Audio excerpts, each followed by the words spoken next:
So today we are going to discuss current affairs related to last 2 weeks, okay, because last week you didn't have class, no, okay. So we will cover from 13th January to 25th January, okay, most important things. So these are going to be the areas of discussion, okay. You can see here Pradhan Mantri Suryodaya Yojana, you know why it is in news, okay.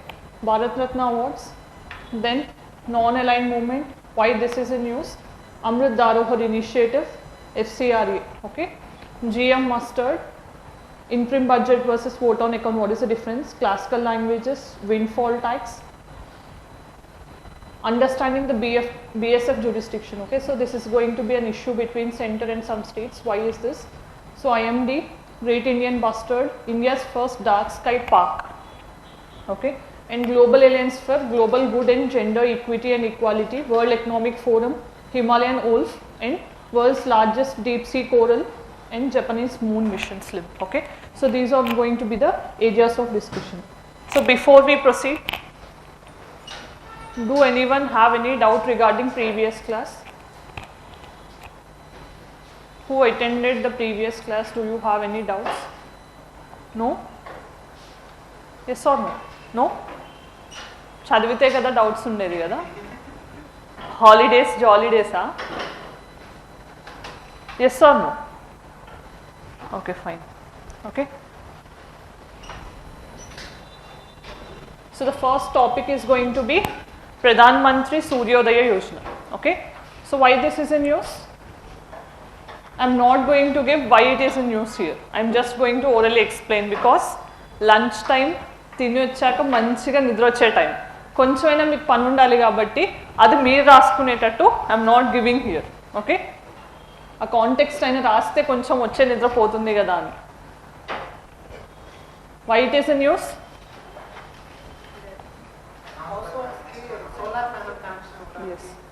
Yes, okay. It was given in the context of, ఏ context లో ఈ scheme announce చేశారు? Yes, okay. What is that linkage? Yes, very good, okay. So when Prime Minister inaugurated Ram Mandir in Ayodhya, you know, okay, that is the focus of entire nation, right, okay. So as Ram belongs to Surya Vamsh, okay, so on that day Prime Minister unveiled this program, okay. So whenever you are covering any government initiative, what are the aspects you need to remember? I have told this in the previous class already. Yes, first thing is ministry, okay, or nodal agency which is implementing that program or scheme. Then you need to know what is its objective. Then you need to know who are targeted beneficiaries, okay.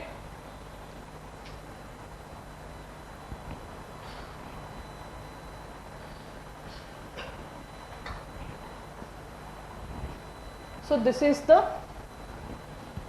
main thing which you have to understand, right?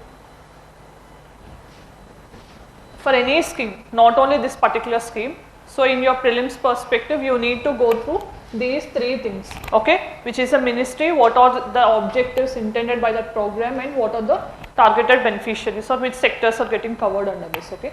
So you know why it is a news, the context, right? This is a new scheme announced, okay. So but before that you need to know whether this is a first scheme in solar sector. Suryodaya means something related to sun god, you know, right, okay. Sun, Surya you call. So what is this the first scheme? No. Then what are the other schemes launched in solar sector?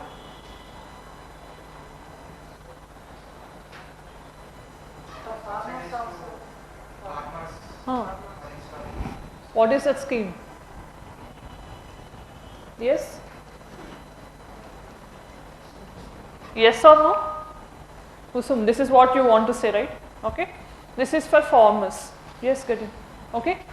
But here, if you see, this is also, there are so many solar programs intended by the government, but one main thing you have to keep in mind is the government have announced this because earlier there is a program with respect to rooftop installations only, okay. This is mainly in solar sector. Solar sector we have many number of programs, we are going to discuss those also, but here This is with respect to rooftop installations, means on every house you can install these things and generate that solar energy You can use maximum out of it, and later whatever the surplus energy is that you can sell to the grid. In that way additional income also can be generated. That is the main objective of this scheme, okay. But previously the same government, okay, when it came to power in 2014, it has announced the rooftop solar program, okay. But at that time, what did they keep the target?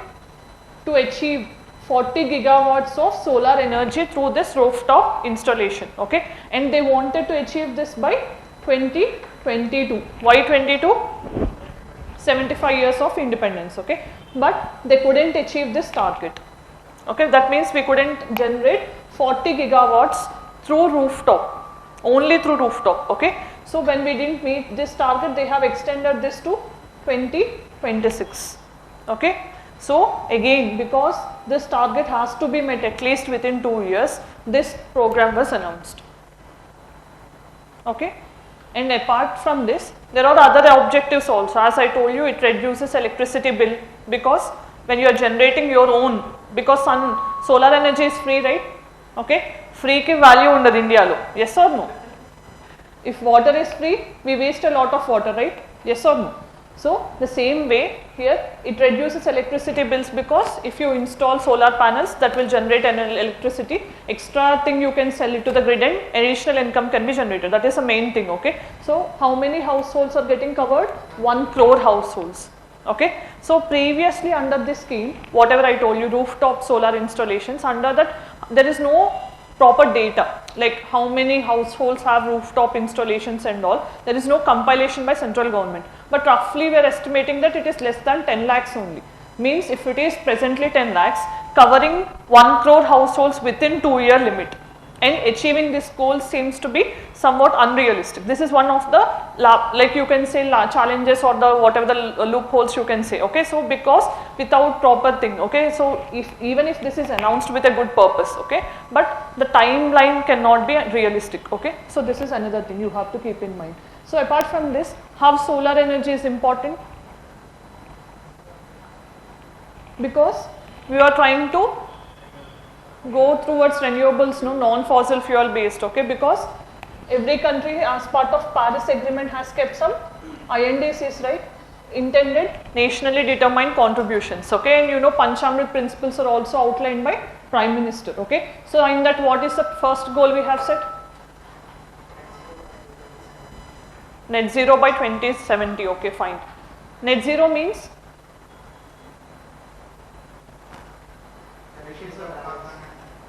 Yes, very good. Release is equal to absorption, means how much you are going to release into the environment. Same thing you have to show the way to get it absorbed, means carbon sequestration, or naturally through plants, all these things. Oceans are also carbon sinks, right, through those ways. That means afforestation, these type of things if you do, then same carbon can be absorbed. So that is the first thing, okay. Second thing, to reduce carbon intensity by 33 to 35% by 2030. So how much should be reduced means this is the amount, but compared to which means 2005 level, okay. In 2005, what is the pollution level, okay. So that carbon intensity, that what out of that 30 to 35% of that have to be reduced by 2030, okay. So if you have to reduce carbon intensity, that means you have to shift from fossil fuel based to non-fossil fuel. In this also, this program is going to help us, okay. Apart from this, there is also another goal kept by government, right. Previously we wanted to generate how many gigawatts? 175 gigawatts by 2022. This is an initial target we kept, okay. Under this, 100 gigawatts alone from solar energy, okay. But recently, if you have seen, Prime Minister have extended this 175 to 500 gigawatts by 2030. That is what we want to achieve, okay. So out of this 175,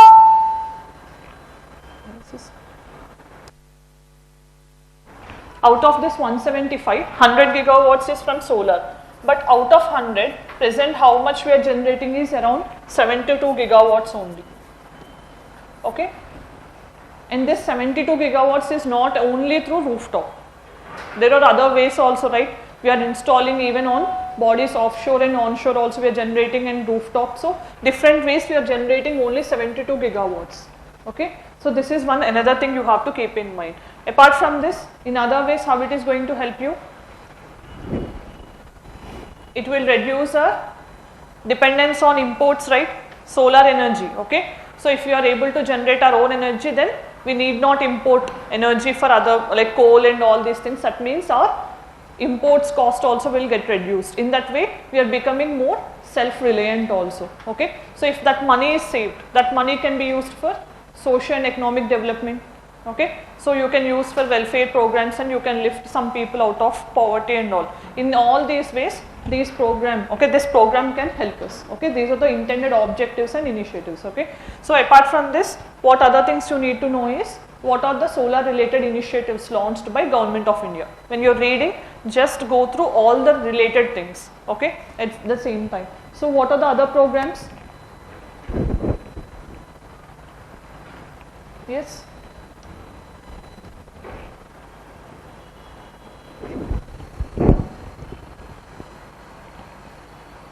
In solar sector, what are the other programs launched by Government of India?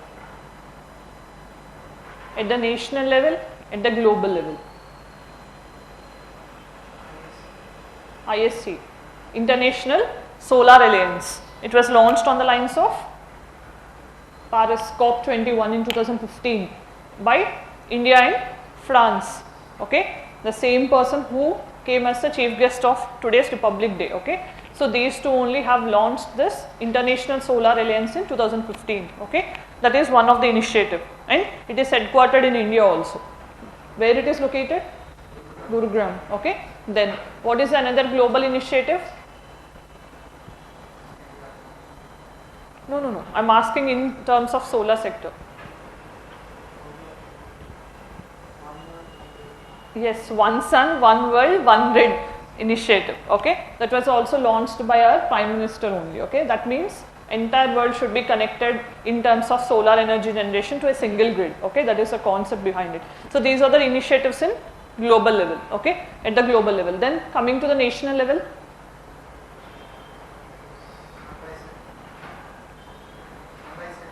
Okay, sunrise sector. Then National Solar Mission launched in 2010. You know, this is launched as part of, yes, National Action Plan on Climate Change. We have discussed these 8 missions also in the previous class, if you do remember, okay? So this is one of the mission. Then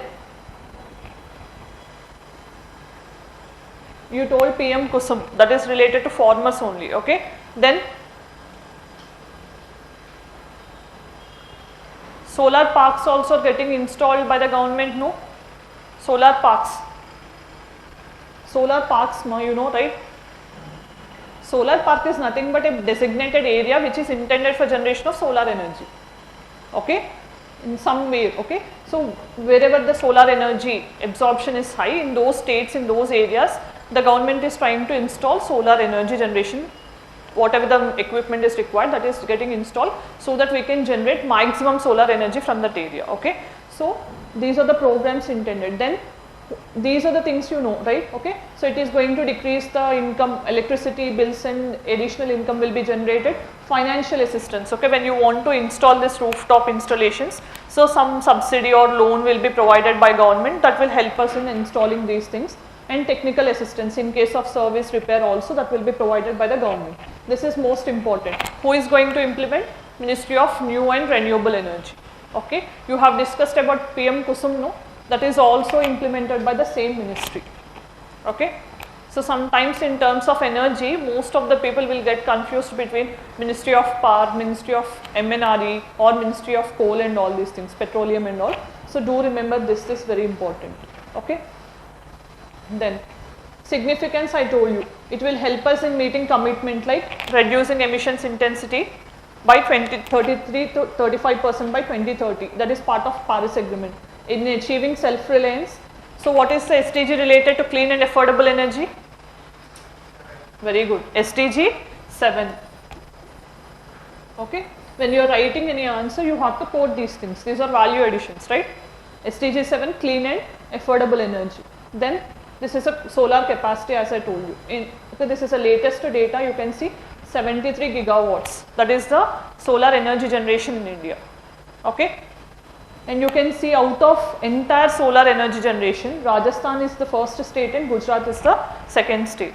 But in terms of rooftop installations, Gujarat is first and Maharashtra is second. Okay, understand the difference. In terms of entire solar energy, Rajasthan is first and Gujarat is second. But in terms of rooftop installations only, Gujarat is first and Maharashtra is second. Okay, this is what you have to understand. So what is India's total renewable energy? 180 gigawatts. This is the target, 500 gigawatts we wanted to achieve. Okay, then so the country's commitment of this 500 gigawatts also will be met in case if we are encouraging such programs. Okay, so then next is Bharat Ratna. Okay, so why it is in news? Yes, why Bharat Ratna is in news? In newspapers చదవట్లేదా? Okay, who is he? Ex-Chief Minister of Bihar. That's it. He doesn't have a name. Karpuri Thakur. Very good. Okay. So he was awarded Bharat Ratna. How much? How much is the rank of that person in Bharat Ratna recipients? What is the position of that person? Till now, how many have received? Okay. So you know Bharat Ratna is the highest civilian award given by Government of India. Okay. So you know this was given for what? For what reasons? Yes. Why any person will be given Bharat Ratna? If we have done some excellence, okay, so in service or something in relation to humanity, if we have contributed something in excellence, then Bharat Ratna will be given. Otherwise, we all should also be eligible, right? Okay. Initially, it was started in 1954. Okay. So in the who is our first president? Yes, thank God. Rajendra Prasad, when he was the first president, he initially started awarding this Bharat Ratnas. Okay. So who are the first recipients? Jawaharlal Nehru. No, he was not the first recipient. Yes, who are they? Very good. 3 got, and out of 3, all 3 were from Tamil Nadu itself. Okay, so that is an interesting thing. So then what is eligibility? Okay, so there should not be any distinction, this you know. Okay, and one most important thing you have to remember is not only citizens by birth but naturalized citizens also can get Bharat Ratna, and even non-Indians also can be awarded with Bharat Ratna. Till now, did any non-Indian achieve this award?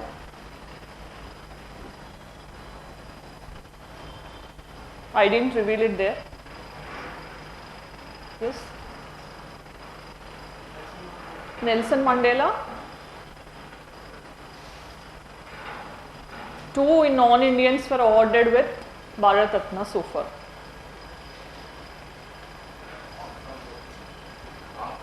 No, we haven't. I am giving a clue. Yes, he is called as Frontier Gandhi. Yes, Khan Abdul Ghaffar Khan. He is associated with Khudai Khidmat Gars, right? Red shirts you call. He is a non-violent, okay? During CDM and Quit India movement, he contributed a lot. He doesn't want India to get partitioned into Pakistan, although he is from Pakistani region, okay? So that person was also given. Means he belongs to Pakistan. He doesn't want to go to Pakistan, but because of his location, okay? So he was also non-Indian who was the first person to award this Bharat Ratna, okay? And along with him, Nelson Mandela, okay? He was also given. Then one naturalized citizen, you know who is she? Mother Teresa, okay? So she is the naturalized citizen who was bestowed with this Bharat Ratna award, okay? These are the interesting things which you Hard to know when you are preparing for state exams. Okay, initially this like award is given only for those who are alive. Okay, but from 1966 only they started giving. Amendment was made in 1955 to give posthumously, means even after death, because this award was posthumous only, right, to Karpuri Thakur. Okay, so from 1966 it was given posthumously. First person to receive posthumously is Lal Bahadur Shastri. Who was he? Our second Prime Minister of India, right? Okay, చాలా మందికి republic day వాళ్ళు అంటే నాకు నిన్ననే తెలిసింది republic day ఎందుకు చేసుకుంటారు అనేది కూడా ఈ మధ్య జనాలకు తెలియట్లేదు అని, అందుకని ప్రతిదీ చెప్పాలి అనిపిస్తుంది. Okay, Lal Bahadur Shastri was the first person. Okay, then first individual I told you here, Lal Bahadur Shastri, and I told you this already, exceptional service and human endeavour. So there will be recommendations sent from the Prime Minister to the President. Okay, there is no committee and all. So based on that, this will be given, and do remember there won't be any monetary grant. Money will not be awarded. Just that. Okay, and maximum only 3 awards can be given in a year. But this was breached only in 1999. At that time, 4 persons were awarded with Bharat Ratna. Okay, only once. 1999. That is the homework. Again, if I tell you the 4 names, you just don't search anything about it. Okay. So who are those 4? Such interesting things can be asked, because you know, I think most of you are belonging to AP and Telangana itself. So AP lo already notification vachindi, TSPSC kuda istundi ani expect chestunnam. So you have to be prepared in all round way. Okay, UPSC, TSPSC, APPSC ఏదైనా కూడా అన్ని విధాలుగా prepare అవ్వాలి ఒక విషయం గురించి. Okay, so then 1999, as I told you, just check it out. Who are those 4 persons who were awarded with 1999 award? Okay, ఒకసారి award announce చేశాక రిటర్న్ తీసుకోవచ్చా?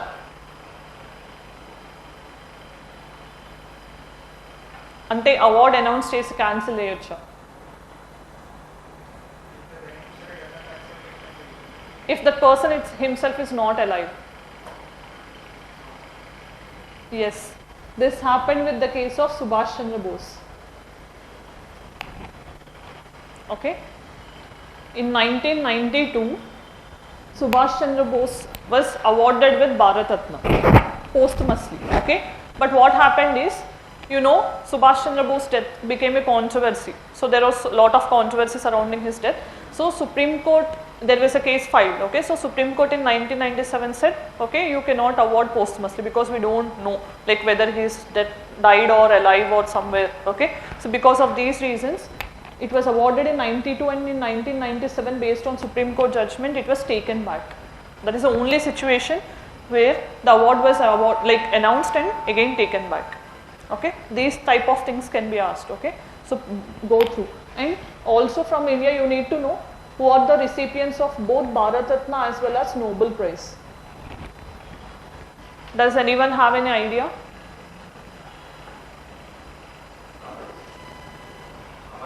Amartya Sen, good. Then only Amartya Sen. C.V. Raman. Then very good, Mother Teresa. 3 persons. Okay, they got both Bharat Ratna and Nobel Prize. Amartya Sen in economics, C.V. Raman in physics, and Mother Teresa in peace. Okay, so who is this Karpuri Thakur? Ex-Bihar Chief Minister, socialist leader. What is socialism? Welfare state. What is the difference between socialism and communism? Or both same? Name a socialist country in the present times.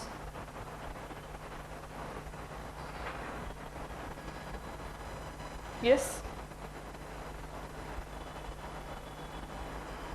World history post independence అవ్వలేదా? క్లాసా లేకపోతే చదవడమా?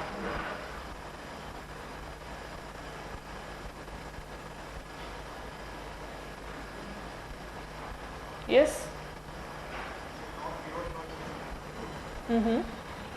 Okay, partially. Okay. Then what is communism? I am not asking communalism, I am asking about communism, communist state. CPI, CPM you have, no? What is the difference?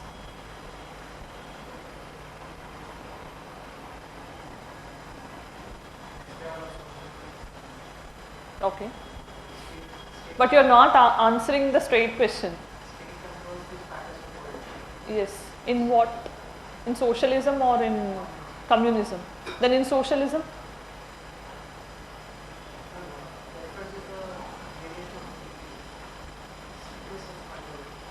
Okay. What is capitalism then? Okay.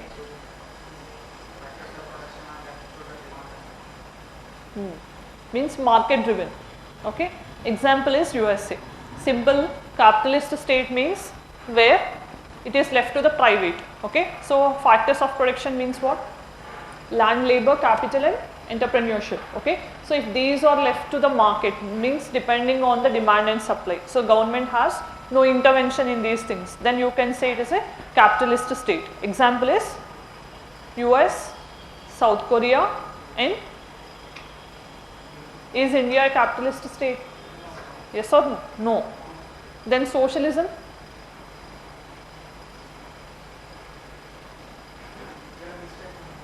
Mixed economy. Mixed of? From the beginning or in the recent times? Okay, post 1990s. I think today we are in the verge of capitalism. Yes or no? Are we following socialist ideology anywhere? If you are privatizing everything, then like can we call it as a socialist state or mixed state or capitalist state?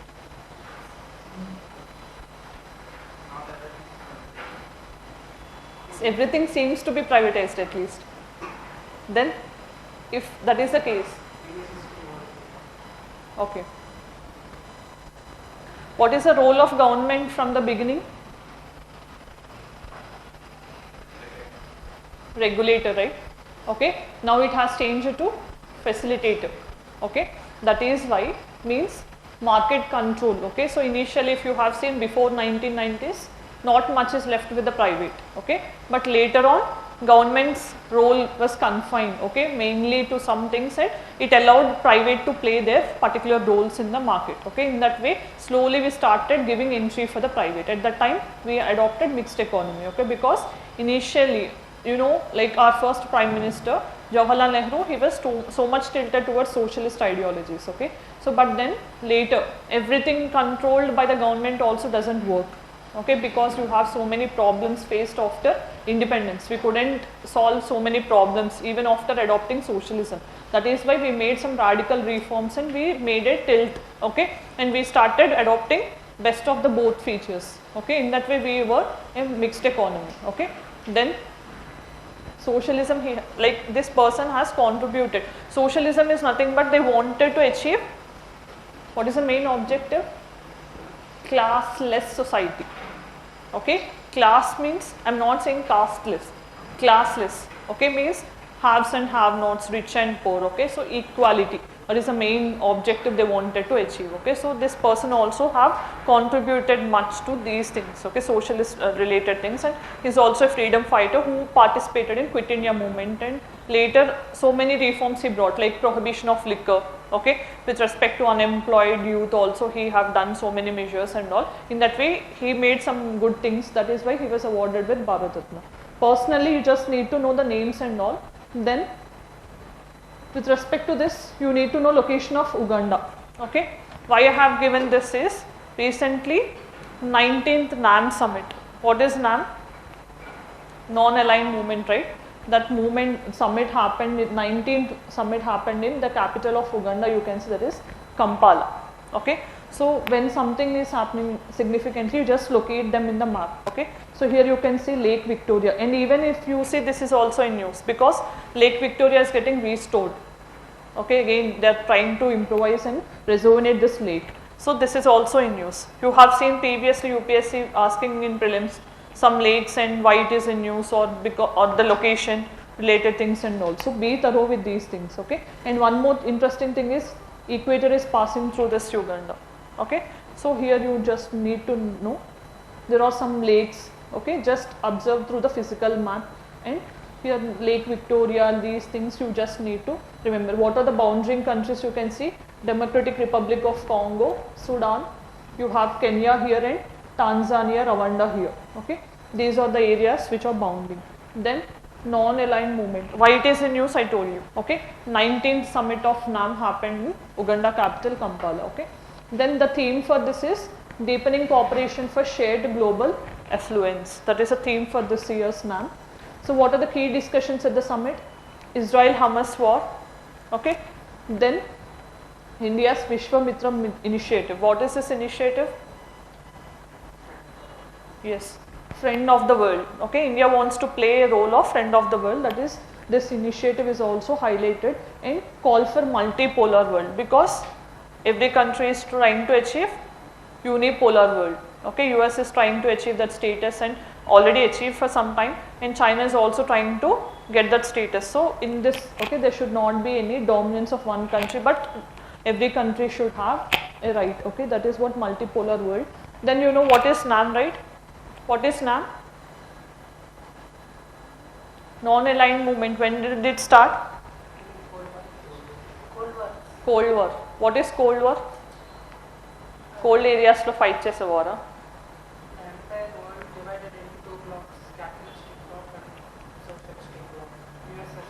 Why it was divided into two?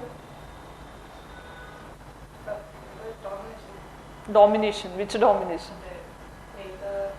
The world should follow capitalist ideological differences that led to Cold War. So when did it start? Post World War II, okay. So because why European countries till then exerted so much of dominance, no? Then why Europe did not come into the picture? Any European country? Because it is not US or not Russia who started this colonization or anything, no. It is the European countries which dominated every part of the world. Then why? Economically they should be advanced, right? That is why that resulted in colonization. Then why? Yes. Because of two world wars, Europe suffered so much economically, okay. So although British is on the victorious side, so human power and economically also they have lost so much. They are not in a position again to go for these type of things, okay. They have faced so much revolt in their own countries also, okay. So that is why, so you know Russia and US joined in the middle only. They have not lost much in the wars, two world wars, okay. So now they wanted to exercise the dominance over the worlds, okay. Why will not we, that type of tendencies grow? And you know US and Russia both are following different ideologies, so they thought each one as a threat to another. In that way they wanted to grab most of the countries towards their side, okay. So in that way, you know, European countries, East European countries came on the side of Russia, and Western European countries came to the side of America, okay. So you know there is an alliance between Western European countries and America, that is NATO. East European countries and Russia signed Warsaw Pact, okay. So similar to NATO, there is agreement between these countries in that way, okay. So this with Cold War this started. That means some countries, okay, they don't want to get into this trap of either joining the capitalist bloc or socialist bloc. So they said we wanted to be neutral, and India was also one of the founding member of NAM along with other countries. What are those countries? Egypt, Ghana. Ghana is a country in West Africa, right? Indonesia, Yugoslavia and India. So these are the 5 countries which have formed this non-aligned movement, okay. So it was established in 1961, means formally came into existence, but it was actually announced in Bandung Conference of Indonesia. It happened in Indonesia in 1955, okay. First conference where it was announced that such alliance or association is going to form. So currently it is having 120 members. You can see regional membership here, and it is also including one non-UN member, that is Palestine. You know Palestine doesn't have UN membership. Okay, because what is the reason? What are the essentials for a statehood then? Defined boundary, recognition by existing members. Okay, so many countries are supporting Palestine liberation and all, right? Then why? What is the difference between a state and a nation? Nation means identity. State means territory. Okay. State, I am not talking about this state, broaderly.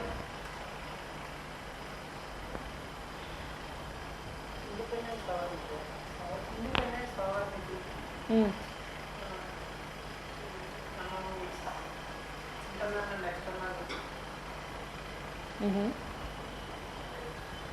Okay. Like, is India a state or nation during British rule?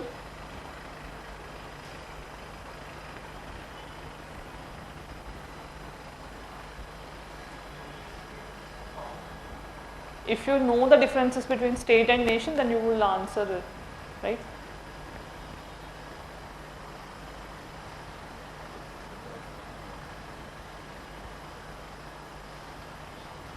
Okay, see, nation and state have similarities like geographical territory, political power, and like people culturally they should be have some unity and all. So those things are common between state and nation. But what is not there in a nation is sovereignty. That is why India is not a state completely during British rule, because we are under British rule. Okay, we are not sovereign at that point of time. So India is not a state at that point of time. Later, after independence in 1947 only, we became a state, complete state. Okay, although we have a geographical territory, politically established power. At that time also British is ruling politically, right? There are citizens who are connected with some factors, historical or cultural factors, but there is no sovereignty exercised by Indian citizens. Okay, that is what you have to know. Here Palestine is not a state. Okay, that is why the word state is mentioned here. Okay, means here what happens, they doesn't have sovereignty. Okay, although they have territory, they have people, politically some parties are claiming the rule and all, but still there is no sovereignty. Okay, Israel is illegally occupying some areas of Palestine. Then India is the founding member, this fact you know. Then you know NAM doesn't have any permanent secretariat, and it is the second largest organization of the UN in terms of membership. Okay, so it meets every 3 years. This is a basic thing. Sorry. So next is Amrit Dharohar initiative. So what is this aimed at? This is also recently launched by central government. For what reasons? For restoration and rejuvenation of wetlands. Okay. So why this is in news? Because some wetlands, especially 5 wetlands, okay, so they were selected for this Amrit Dharohar initiative. 5 Ramsar wetlands. Okay. So what are, first thing you have to know is what is a wetland. Does anyone have any idea what is the definition of a wetland?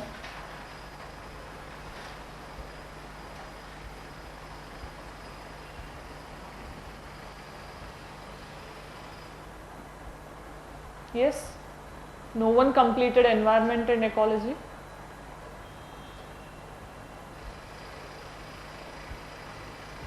How many of you are aiming for 24? Raise your hands then. ఎత్తు పైకి ఇంకా కనపడింది 4 members. These 4 should answer. Yes, anyone? Only one. Okay. The zone between land and aquatic zone. It need not be. You are saying about mangrove. Where 2 bodies you meet.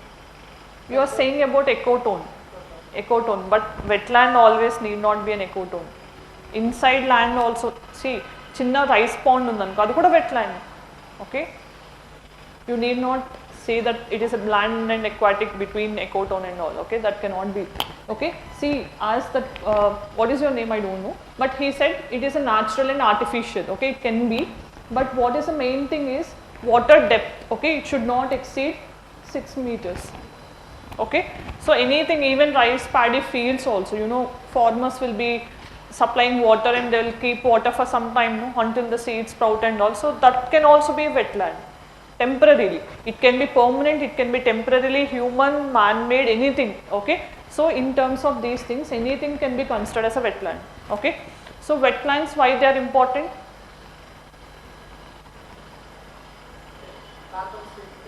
Yes, they absorb carbon dioxide, okay, because carbon, even soil is also a carbon sink, okay, soil absorbs carbon dioxide and stores in it, okay, that is the main thing you have to understand. Apart from this, they also stores water, no, that means slowly they will be releasing water, okay, naturally water is getting absorbed into it, okay, like, you know, sponge, it will absorb and when you suck it out, okay, slowly water will be coming out, no, same way wetland is also helping us. So whenever excess rainfall is there, they will be captured in wetlands and slowly in terms of difficult situations like drought and all, this water will be released to the surrounding water bodies or surrounding areas. In this way, naturally wetlands are important, okay. So you have a convention with respect to wetlands, right? What is that convention? Ramsar Convention, okay. So this was a city, this is a city in Iran and this convention was signed in 1971, okay. World Wetland Day we celebrate on 2nd February every year. February 2nd is going to come, okay. So do remember, 2nd February every year we are going to celebrate World Wetland Day, because on the same day we have celebrated, sorry, we have signed this Ramsar Convention, okay. So to mark that occasion, this is going to celebrate every year on 2nd February, okay. So you know, under Ramsar site, how a wetland will be designated means which is of some ecological importance, okay. So nationally and internationally, if that is not conserved, there can be some threat to the ecosystem. So such things can be identified and they will list in the Ramsar sites. And you know, India has currently 75 years of independence and 75 Ramsar sites, okay. You know, UPSC is directly asking the questions, Ramsar site and their location, okay. So you need to know. You may think that it is humanly impossible, but it is possible. Every day if you remember 5, every day even if you remember 1 also, 75 days, 75 you can learn, okay. So keep this as a habit. When whichever the things you are feeling it difficult to understand or remember, try to make it in small parts, okay. So 100 national parks, that can also be done, okay. One day one, if you remember also, 100 days you can remember all, okay. Just once if you have that intention of remembering, you will remember.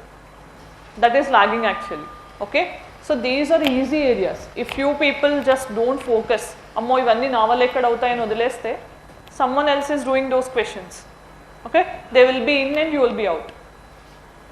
Difficult ga vache questions ni manam em cheyalem.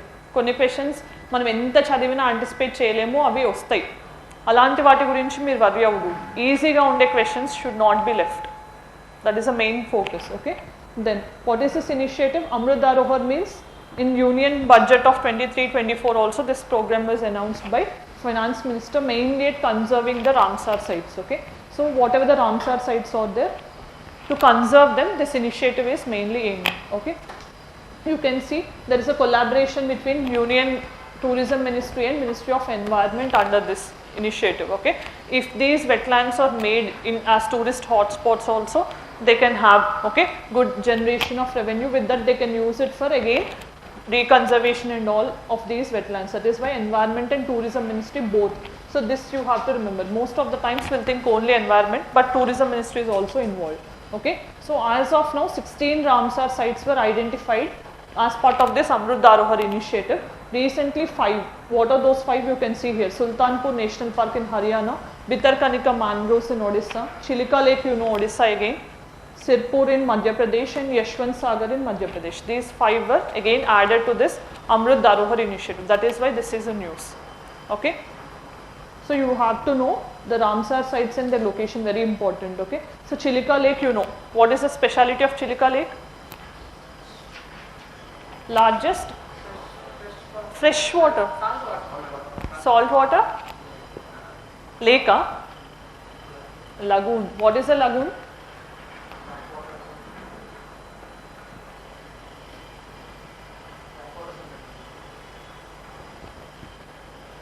See, when you are reading geography, you need to know these terms, right?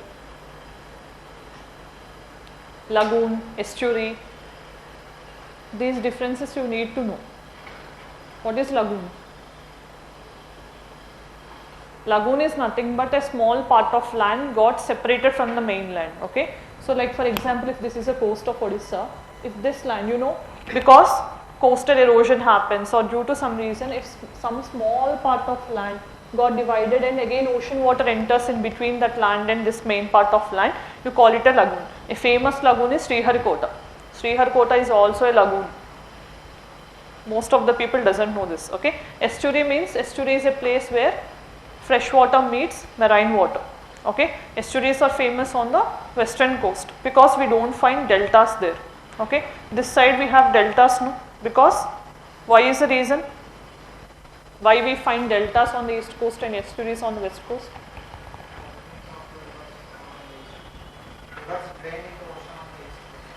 No rivers on the west coast then? Draining on the west coast? Only two. So many minor rivers are there, no? Okay. Narmada and Tapi. Okay. Why every river is draining towards east? Do they love Bay of Bengal, not Arabian Sea? Tilt, yes, okay. So this peninsular India got tilted towards eastern side, means there is a tilt, okay. So naturally water will flow towards the lowest part, okay. So that is the reason. So these things you need to know when you are studying physical geography. Then FCRA, okay. Foreign Contribution Regulation Act, always controversial act. Yes or no?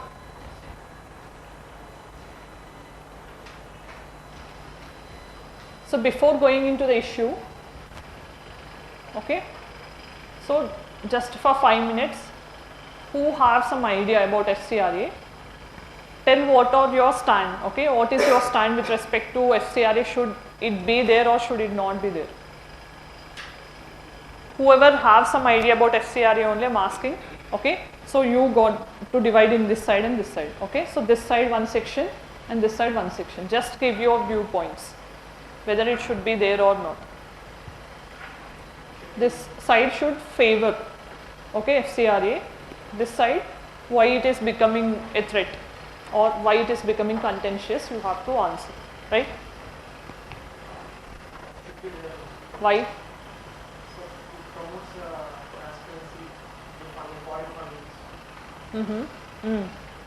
Transparency in foreign funding, okay. Usually, most countries fund the NGOs government bodies. Okay. So this side should answer one point to counter it. Why FCRA should not be there? అదే controversy అనుకుంటా కదా madam, transparency కాంట్రవర్సీగా NGOs ట్రస్ట్లు supreme court కూడా చెప్పింది కదా madam, అంటే conversions forceful conversions కింద lot of Christian machineries foreign countries నుంచి remittances. నువ్వేం చెప్తున్నావు? ఫారిన్ కాంట్రిబ్యూషన్ రెగ్యులేషన్ యాక్ట్ ఉండాలనే చెప్తున్నావు, వాళ్ళు చెప్పిందే చెప్తున్నావు. ఉండకూడదని అంటే ఫ్రీ హ్యాండ్ ఇవ్వాలని ఎలా చెప్తున్నావు? నువ్వు చెప్పేది అలా లేదు కదా. చాలా బ్లాక్ మనీ వస్తుంది కదా ఇండియాలోకి. అదే చెప్తున్నా నేను, ఫారిన్ కాంట్రిబ్యూషన్ రెగ్యులేషన్ యాక్ట్ ఉండకూడదు అంటే ఏంటి, నువ్వేం చెప్పాలి? ఎన్జిఓస్ గుడ్ చేస్తున్న ఎన్జిఓస్ని సైట్ చేస్తూ, అంటే ఎన్జిఓస్ ఎవరైతే హెల్ప్ చేస్తున్నారో అలాంటి వాళ్ళని చెప్పి ఇలాంటి వాళ్ళకి ఫారిన్ ఫండింగ్ లేకపోతే ఇబ్బంది అవుతుంది అలా చెప్పాలి. నువ్వు కూడా వాళ్ళ సైడ్ స్టాండే చెప్తున్నావు. ఎస్సీఆర్ఏ ఉండాలి అని వాళ్ళు చెప్తున్నారు. ఎందుకు అంటే నువ్వు అన్నట్టు వాళ్ళు చెప్తున్నారు, అది ఎస్సీఆర్ఏ ఉండాలంటే ఫారిన్ ఫండింగ్ రమ్మని కాదు, గవర్నమెంట్ రెగ్యులేషన్ ఉండాలి అని, ఓకే. నువ్వు గవర్నమెంట్ రెగ్యులేషన్ ఉండకూడదు అని ఎందుకు అని చెప్పాలి నువ్వు, అర్థమైందా? Then any others point? Think మా, సి డోంట్ థింక్ నాకెందుకు, నేను కాకపోతే ఎవరో ఒకళ్ళు ఆన్సర్ చేస్తారు అనేది ఉండకూడదు, ఓకే. So when you are developing viewpoints and perspectives, that only will help you in mains, because you need to see two sides of a coin all the time. Okay, ఒక్క విషయం గురించి మనకి మంచి చెడు రెండు తెలవాలి. మెయిన్స్లో మీకు అదే యూజ్ అవుతుంది. ఏ ఇష్యూ గురించి అయినా మీకు అక్కడ థింక్ చేసి రాసే టైం ఉండదు, అది మర్చిపోండి. మీకు ఒక విషయం ఇట్లా చెప్పగానే you have to get at least 3-4 points in your side, this side and that side. మీకు ఇటు పాజిటివ్స్ వస్తాయంటే ఆటోమేటిక్గా కౌంటర్ చేయడానికి నెగిటివ్స్ వస్తాయి. ఏదో ఒకటి ఇనిషియల్గా మైండ్లోకి రావాలి. అట్లీస్ట్ ఇప్పటి నుంచని ఇలా డెవలప్ చేసుకోండి. మనం ఒక విషయం గురించి ఎవ్రీ వీక్ ఒకసారి మాట్లాడుకున్న at least you will have some ideas, right? మీకు తెలియకపోతే అదర్స్ చెప్పినదైతే మీకు అర్థమవుతుంది. Try to develop this. Yes,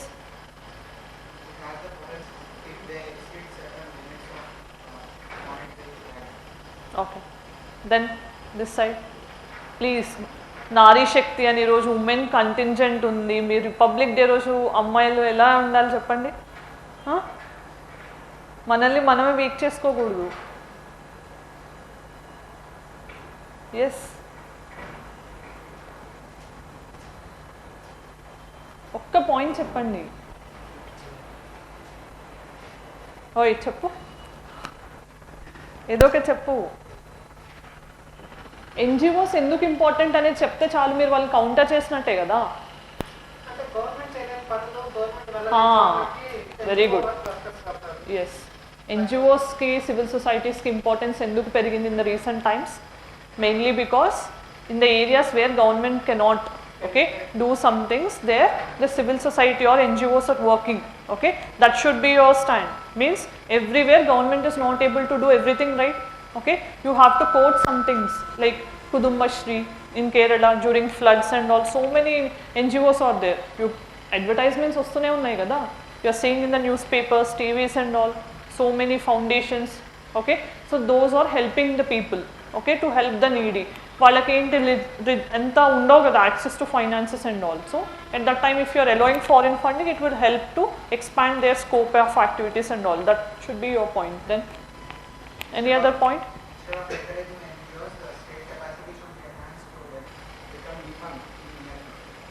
అసలు ఎన్జిఓస్ వద్దు అంటున్నావా? Okay, so but don't reflect these in your answers, because civil society గురించి ఒక్క క్వశ్చన్ అయినా వస్తుంది ఏదో ఒక ఫామ్లో, self help groups or civil societies. Okay, but see మీకు ఏ పాయింట్ ఆఫ్ వ్యూ ఉన్నా కూడా మీరు ఎలా అంటే గౌతమ్ బుద్ధుడిలాగా మిడిల్ పాత్ తీసుకోవాలి. Okay, so you should not be on the extremities like Jainism. Okay, either on that side or that side. Always try to take a middle path. Okay, Gopi గోడ మీద పిల్లి అన్నట్టు ఉండాలి మీరు కూడా, ఎటు కుదిరితే అటు జంప్ చేయండి. Okay, so here what is the main intention is, the name itself suggests foreign contribution regulation, means whatever the contribution that is in terms of foreign funding, okay, that is entering into India is being regulated. Okay, that means it is coming through the lens of the government. Okay, why you have to monitor this foreign funding means because that money can be used for different purposes. Okay, in the name of NGOs you may get or you may use it for terror funding, or you may use it for counterfeit currency, smuggling, anything. Okay, that is becoming a threat for the government, right? That is why this act was brought. When it was brought? 1976. You know what is this year associated with? Emergency times. Okay, so Indira Gandhi, because of apprehensions that foreign funding, okay, is aiding in these anti-emergency movements and all, so she brought, the most dynamic lady of India, so she brought this particular act in 1976. Okay, mainly to keep a watch over foreign funding. Okay, at that point of time. Later it was amended in 2010, 2022 also there were some amendments again. Okay, so government, there were some criticisms that recently government is using against some political organizations also, like Congress based and all. So there are reasons, politically we are not going to involve, but main reasons you have to know both positives and negatives of FCRE. Okay, so then regulates foreign donations, as I told you, to prevent, main reasons are to protect sovereignty and internal security of the country. There should be a watch on foreign funding, that is the objective. So to whom this applies? Associations, groups or NGOs which are receiving foreign funding. Okay, even individuals also. So then validity is for 5 years. Okay, so if any NGO it is receiving foreign funding, okay, previously it is 25,000 minimum, okay, maximum above 25,000, whatever the amount any NGO receives from foreign country as an aid, it can be from an individual or company, they have to mandatorily report to the Ministry of Home Affairs. So again, act also you need to know which is the ministry. Okay, it is Ministry of Home Affairs. Most of the people will get confused here, either Ministry of External Affairs or Ministry of Finance will touch to the mind. Okay, so but it is Ministry of Home Affairs. Okay, and it can be renewed also. Once if you get FCRA license, it can be renewed. Then what are the main things? Okay, see for what reasons you can receive foreign funding ఏంటంటే నాకు terrorism encourage చేయాలని foreign funding కావాలి అలాంటి reasons కుదరవు. Okay, socio educational religious economic and cultural ప్రోగ్రామ్స్కి మాత్రమే foreign funding allowed. Okay, ఈ name పెడతారు, వాళ్ళు తీసుకునేది డిఫరెంట్ రీజన్స్కి. Then this is a nodal ministry. So every person okay who wants to receive have to register under FCRA act. Okay, every person or association or NGO which intends to receive foreign funding have to register mandatorily under this FCRA with the government, and they should open an account under SBI Delhi branch only. Okay, so in that account only they should receive that foreign funding. Okay, ఇంకా ఎక్కడ తీసుకోవడానికి ఉండదు. So for what reasons they have stipulated, for those purposes only they have to spend that money. They cannot use it for other purposes, or they cannot transfer money for from one NGO to another NGO or some things. Okay, so they have to use for themselves only, they cannot transfer the amount. Okay, these are the main things. Okay, you can see here only for the purposes, and they have to file annual returns also. Annual returns is very important and must not transfer. As I told you, prohibited candidates means some people are not allowed to receive foreign funding. Who are there? These type of things can be asked in prelims. Okay, exceptions or which are the things not allowed. Candidates for elections, okay, means any person contesting cannot take foreign funding because that influences Indian elections. Then journalists and newspapers, media companies and all, judges and government servants, because it creates conflict of interest, right? Then members of legislature, political parties for their office bearing purposes, and organizations of political nature, so they cannot take money for this. Then you can see here the timeline. 1976 originally introduced during emergency to keep track on influence of foreign influence in social, political and religious decisions. That is why it was intended. Okay, then non-profits were allowed to freely receive foreign donations, reporting the annual amount spent and received every year. Okay, initially there were not much restrictions. Okay, if they have to receive money, they have to show how much they received and how much they spent every year. That is what there in 1976 Act. Okay, but what happened 1984, mandatorily it became to register. Till now there is nothing such registration, but it became mandatory in 1984. Okay, then you can see they cannot pass these funds to other organizations or NGOs. That is what another feature added. Then you can see 2010, this was repealed. 1976 Act was totally repealed and replaced by this new act in 2010. So what are the key changes? They have introduced validity of 5 years, permanent and reduced to 5 years here. Okay, previously it was permanent in 1976, once registered, permanent. So only 50% of contributions can be used for administrative purposes. Okay, that means out of 100 rupees received, you can use only 50 rupees. Okay, so because this is the most contentious thing. Okay, in the name of administrative expense, ante maaku office rent inta indi anta indi ani cheppi mottam money anta vere vaati divert chesi aa name tho వాళ్ళు misuse చేస్తున్నారని చెప్పి ఇది 50% cap పెట్టారు. Recent టైమ్స్లో 15 ఎంత చేశారు, 20% మాత్రమే అలో చేశారు. Okay, in 2020 and 22 amendments they made it only to 20%, means out of the entire money only 20% can be used for administrative expenses. Okay, this is a major change made. Then you can see this is what prohibiting, I told you, expenses from 50% to 20% already I told you. In 2022 rules you can see introduced changes with respect to this compoundable offenses. Okay, they were reduced to increased to 12. Compoundable offenses ante కాంప్రమైజబుల్ offences అంటే మీరు case పెడితే opposite party మీతో కాంప్రమైజ్కి వచ్చి case withdraw చేసుకునేవి అలాంటివి ఎఫ్సిఆర్ఏలో ఉన్న offences number పెంచారు. Okay, this is not important, but what is important is in 2022 they made an amendment. Previously if you have if you or your family members are there abroad, okay, if they are sending some money to you, okay, maximum 1 lakh you can receive. More than this, if you have to receive, you have to report to the government. Okay, ఎవరి నుంచి వచ్చింది, ఎందుకు తీసుకున్నారు అంత amount అనేది you have to report. But this is increased now to 10 lakhs. Means maximum to 10 lakhs you can take without the government notice also. And previously 90 days time was given to report, but now they have reduced to 30 days only. Means within this time you have to inform any designated authority that we have received this amount from this particular person for this purpose. Okay, such stringent rules were made because to regulate foreign funding again.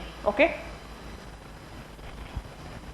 then these are the things. Okay, threshold I told you 1 lakh to 10 lakhs and informing the government authorities also. So importance, these are the pros you can say. Okay, pros means what are the advantages of FCRA. So preventing interference in Indian affairs. Okay, so government regulation will reduce foreign influence. Transparency and accountability in functioning of NGOs can be ensured. National security can also be safeguarded. These are the pros. Okay, but what are the things why these foreign contributions are getting criticized? Okay, that means administrative delays. They're not filing their returns or they're not doing what the government is expecting. Okay, so they're misusing the funds and all. Political interference in NGO functioning is also one challenge. It is hindering socio-economic development. Means for some example, some organizations, okay, so like if you have remembered, some organizations are taking money from abroad and they're using for weakening India. Okay, so some organizations are trying to use it for developing counterfeit currencies, smuggling related activities. So economically India is getting impacted. Okay, so for these reasons also it is important. Okay, then lack of transparency in their functioning. These are the reasons why foreign contributions are getting some challenges. Then vulnerability, you can see these type of data you can quote in mains. Okay, so almost under the Ministry of Home Affairs 20 lakh NGOs are registered under FCRA. Okay, 20 lakh NGOs are there, but who are reporting, you can see there are only almost 20 lakh NGOs are there, but only FCRA registered are 2%. Okay, that only 2% you can understand out of 20 lakhs. That means very less. Okay, this is one.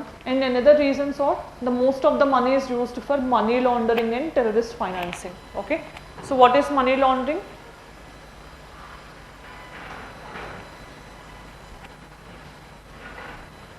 What is money laundering?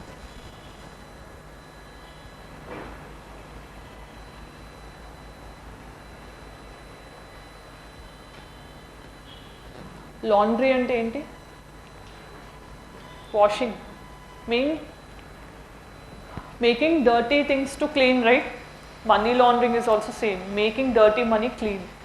Dirty money ante notes ki antukunna money matti ala gaadu again. Okay, so which is coming from illegal means. You are trying to reroute the money and you are trying to show it as officially earned money. Okay, ante ఇండియాలో generate అయిన black money అంటే ఏంటి, tax అథారిటీస్కి report చేయని money అంతా black మనీని. Okay, however you are earning it, so it will be rerouted out of India. అంటే ఎలా చేస్తారు, షెల్ కంపెనీస్ లాంటివి పెట్టి we have invested that money అని, అక్కడ కంపెనీ ఉండదు, ఏముండదు. They will show that we're trying to invest in that particular company. ఆ కంపెనీ రన్ అవ్వలేదు, మాకు ప్రాఫిట్స్ రాలేదు, we run in to losses అని చెప్పి some way another again they will try to bring back that in to India. అంటే బ్లాక్గా వెళ్ళింది ఇండియాలోకి వైట్గా వస్తుంది. Okay, in this way that is called money laundering. Okay, so in this way this FCRA is also getting misused. Then next topic is GM mustard. Are you people following? Any doubts so far? Fast ga unda, slow ga unda, okay na? Okay, so if you are finding any difficulty, please let me know. Okay, I will go in a pace to complete whatever the topics I want to discuss, but if you feel some difficulty, please let me know. Okay, GM mustard, why this is a news? GM అంటే genetically modified mustard. Yes, what is this GM mustard then? Why it is a news? Again, this is also an issue which you have to analyze from both pros and cons ways, okay, whether GM crops should be allowed or not, okay. In this way you have to view this issue also. Why it is in news? Because recently Supreme Court asked central government, okay. So with respect to GM mustard, you know, this was developed by Delhi based university. So what is the intention is, central government, okay, under Ministry of Environment, there is a nodal body with respect to giving permissions to GM crops, whatever it may be, whether GM cotton or GM mustard or anything. So with respect to GM crops, there is a body under Ministry of Environment, okay. So that is there to like give permissions whether it should be awarded or it should be released into the market or not, okay. So then what happened is, some people said GM mustard is without any transparency, okay. Why this, I just don't want to reveal this, but okay, anyway. GEC, have you known about this? Genetically Engineered Appraisal Committee, okay. This is under Ministry of Environment. So this body is mainly there to check whether that crop should be released, GM crop should be released into the market or not. So when this GM mustard, there are some reports that GM mustard is getting released into the market. Some people said, why this report is not being released, on what grounds they are thinking that this should be released, okay. So they approached Supreme Court, and Supreme Court has formed a technical committee to look into this issue, okay. Whatever the report of technical committee is there to this particular GEAC, that is also not made public. That is why Supreme Court recently asked Center, what you are doing with respect to GM mustard? Why are you not making the report public? Okay, that means why are you not knowing, like you are not creating a situation that public should know what are the pros and cons, what are the reasons behind its release or not. Okay, that is why this issue is in news. Okay, GM crops are very important. Again, basic things only they are going to ask you. They don't complicate the thing. If you have remembered, previously they have asked 2 times the questions. With respect to BT they have asked a question, and with respect to GM mustard only, and another crop is also there, Punjab University, they have asked a question. If you have remembered 3-4 years back. See, in that question, I didn't remember exactly the statement of the question, but one main thing, Dara mustard I think, okay. So what is the statement is that particular variety is prepared by Punjab University, okay. It was so much in news because of these reasons only, like release or not releasing and all. So at that time it was so much in news. Only if you know that that is released by Punjab University, okay, it is in news, no. So if you know that, you can directly arrive at the answer. They have changed the name of Punjab University and they have given another organization there. It was developed by so and so organization. If you know and if you like deduct that statement, directly you will arrive at the answer, even if you don't know the complexity of the particular GM mustard and the technology behind it also. Okay, in that way UPSC, whenever it is increasing its intensity in the question making and all, it will give clue in the options itself. It is your job to find which is the option, where is the clue. Okay, if question seems to be hard, trust me, that is the easiest question. Rather than straightforward questions, if any question appears to be hard, that is the easiest question in the paper. There will be clue in the paper itself. You have to identify. Okay, practice these things. Understand daily, just at least 20 to 30 questions in previous years, just the last 10 years if you watch also, you will know how the UPSC is framing questions and options. That should be your job. Okay, if you are doing this easily, comfortably, you will clear prelims. Okay, understand the nature of prelims. Then here you know mustard plants. You know why mustard is important? Mustard is an oil seed, right? Okay, so we are importing oils, no? Okay, we are not self-reliant. So mustard plant is self-pollinating. Means what is pollination? Self-pollination, cross-pollination means what?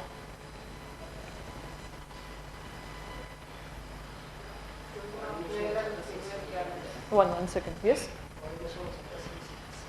Same plant. If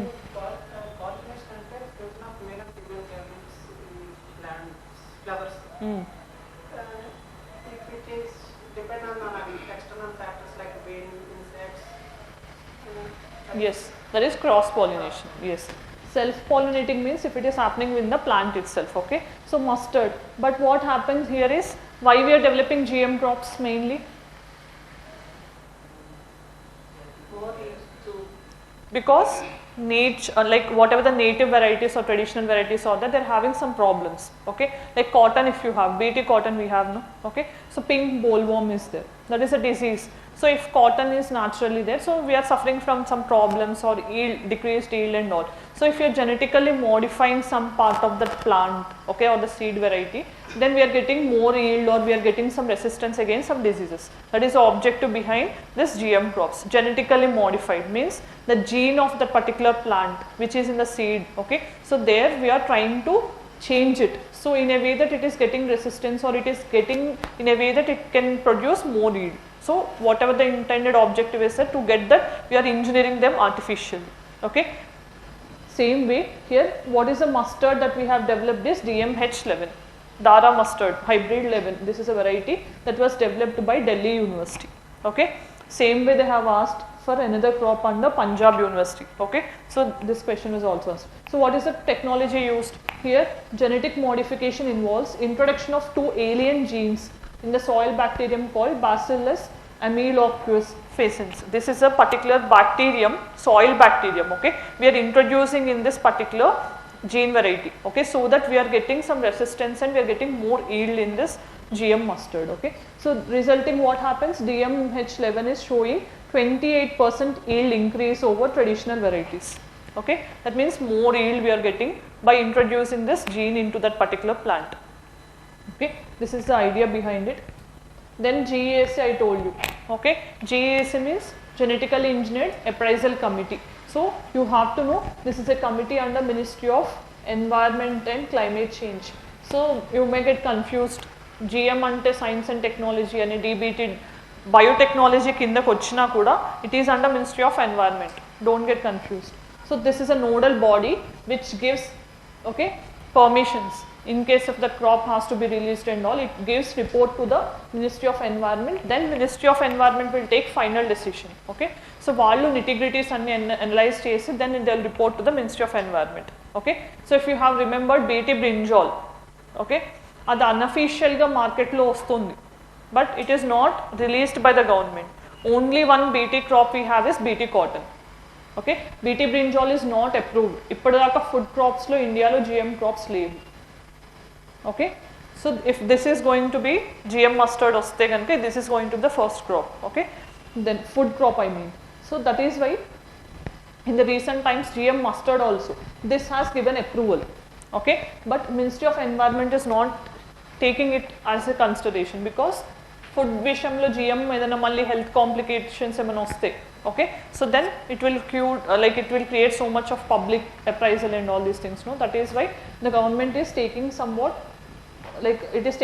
slow decisions with respect to release of GM mustard, okay. So pros and cons enti, GM mustard valla entante mana edible oils perugutayi, okay, ante maname own ga produce cheskunte we cannot import, okay, manam need not import, so our imports trade balance koncham untundi, plus oil to paatu increased yield aithe farmers ki revenue ostundi, ilanti konni benefits unnai, but at the same time what are the harms we have?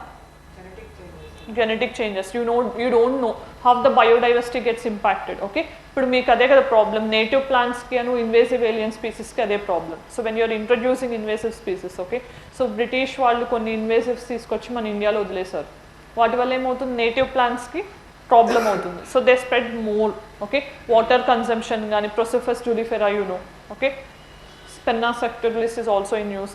So these things ఇవన్నీ ఏంటంటే issues, biodiversity threats కూడా ఉంటాయి. అంటే దీన్ని introduce చేయడం వల్ల వేరే crops ఏమైనా అసలు ఎగ్జిస్టెన్సే లేకుండా పోతే that is also a threat to biodiversity, okay. Health concerns, herbicide tolerance, pollinators మీద ఇంపాక్ట్ ఏంటి, జిఎంని మోడిఫై చేస్తే పాలినేటర్స్కి తెలియదు కదా అది సెల్ఫ్ పాలినేటింగ్ ఏంటి అనేది, ఒకవేళ వాటి మీద అవి ఉన్నప్పుడు ఆ జీన్ని తట్టుకోలేక వాటికి ఏమైనా అవుతుందా అలాంటివి. So edible oil import motivation, ఇవన్నీ కూడా concerns and opposition relating GM mustard, okay, clear. When you're reading, you have to focus on this crop and what is the technology, what is the purpose and why India wants to achieve, okay. So in terms of these things, biosafety is very important concept. You know what is biosafety? Under environment, what is the convention related to it? Very good. Cartagena protocol under Convention on Biological Diversity in 1992. Okay, Cartagena Protocol is with respect to living modified organisms or genetically modified organisms and biosafety. Okay, so when you are trying to introduce living modified or genetically modified organisms, this is the international protocol you have, Cartagena. Nagoya Protocol,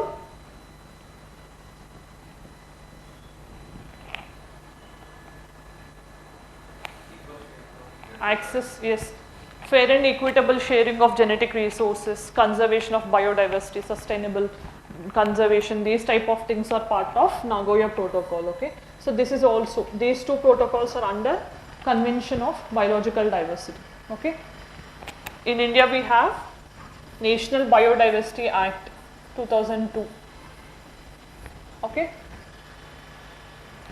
under this 3-tier bodies are created: national level, state level and National Biodiversity Board, State Biodiversity Board, District Biodiversity Board. 3-level authorities are created again. So this is also very important.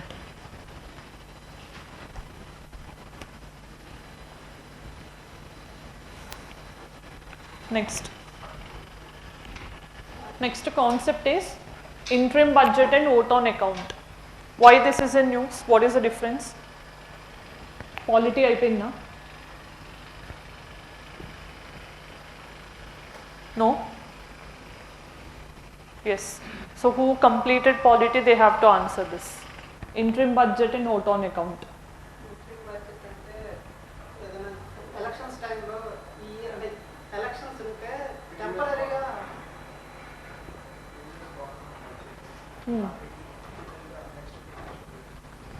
Then vote on account anta? Any other differences or definitions?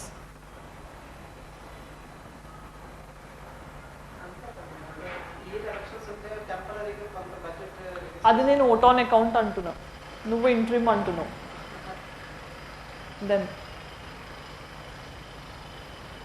see why this is in news, because Nirmala Sitharaman in a week, less than a week only, on February 1st she will present the budget, no?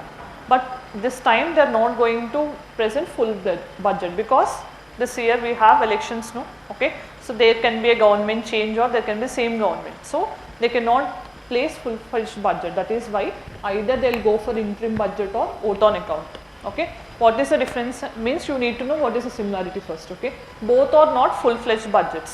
Okay, but what happens here is vote on account means in case. Okay, so there are differences in approval process and whatever the amount they want and all, but during election process most of the times vote on account will be provided. Means for example February 1st they will present budget, no? Again election అయ్యి మొత్తం government formation అవ్వడానికి June అనుకుందాం. Okay, in between how many months you have? Around 4 months. ఈ 4 monthsలో administration జరగడానికి, salaries pay చేయడానికి money కావాలి కదా. You know, without parliamentary approval,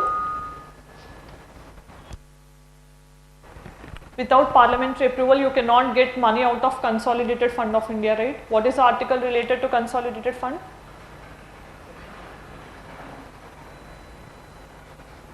To 66. Very good. Okay, how many funds are there? What are those 3?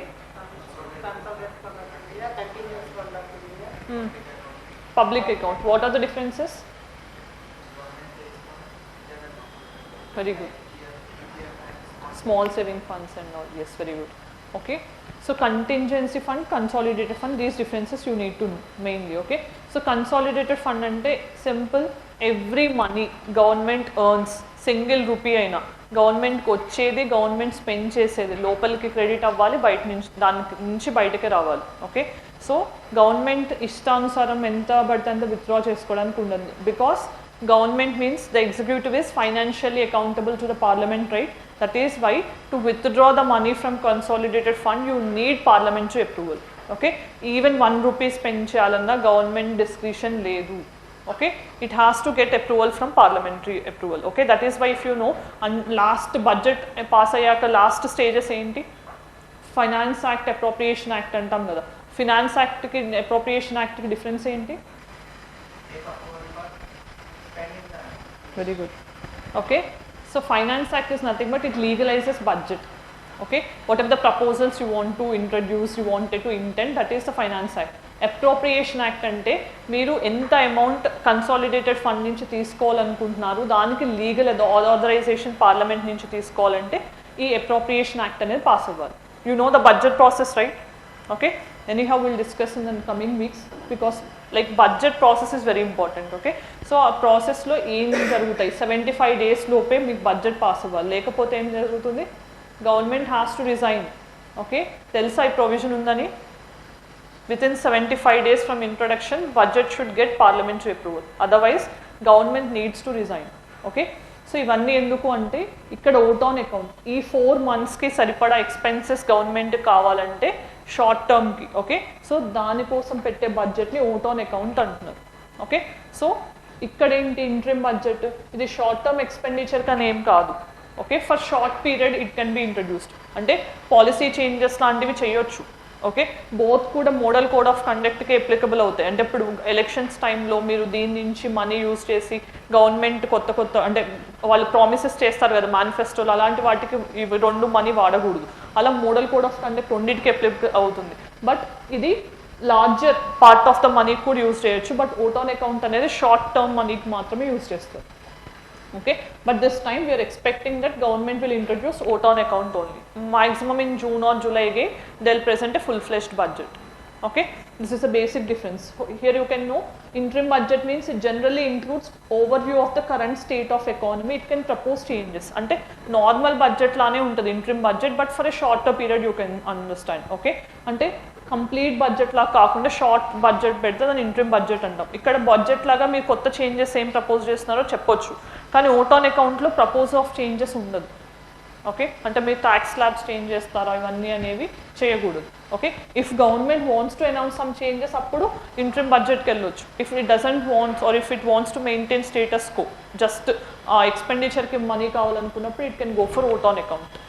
Okay, then vote on account here you can see focusing on parliamentary approval to withdraw money from consolidated fund for essential expenditures like salaries, administrative purposes, that is vote on account. You can see here vote on account does not involve any policy announcements in the tax regime. Okay, so they cannot make any changes in income tax or other taxes. Okay, interim budget, it is like a full budget only, I told you, but it will go to formal discussion and approval. Ante budget ela pass avutundo alane pass avutundi.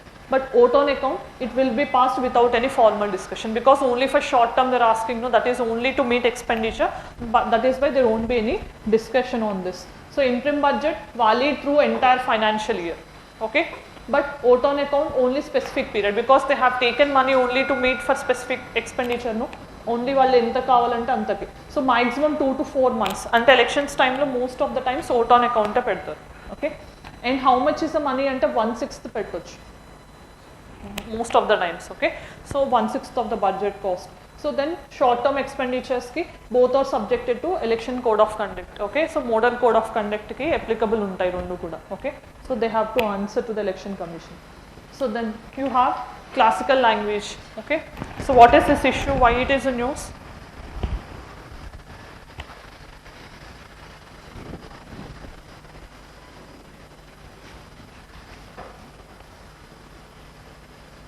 Didi is asking for classical language status. You know Didi?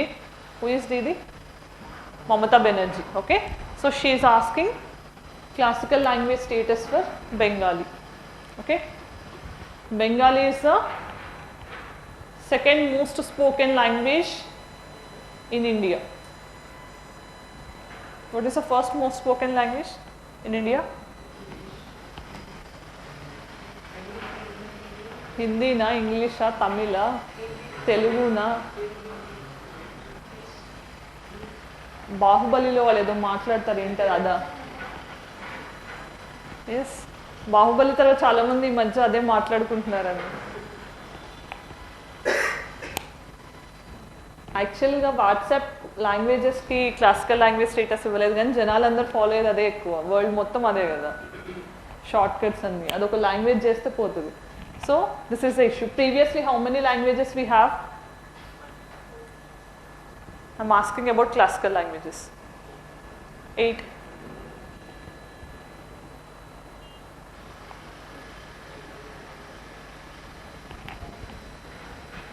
Okay, 6 languages are listed under classical language.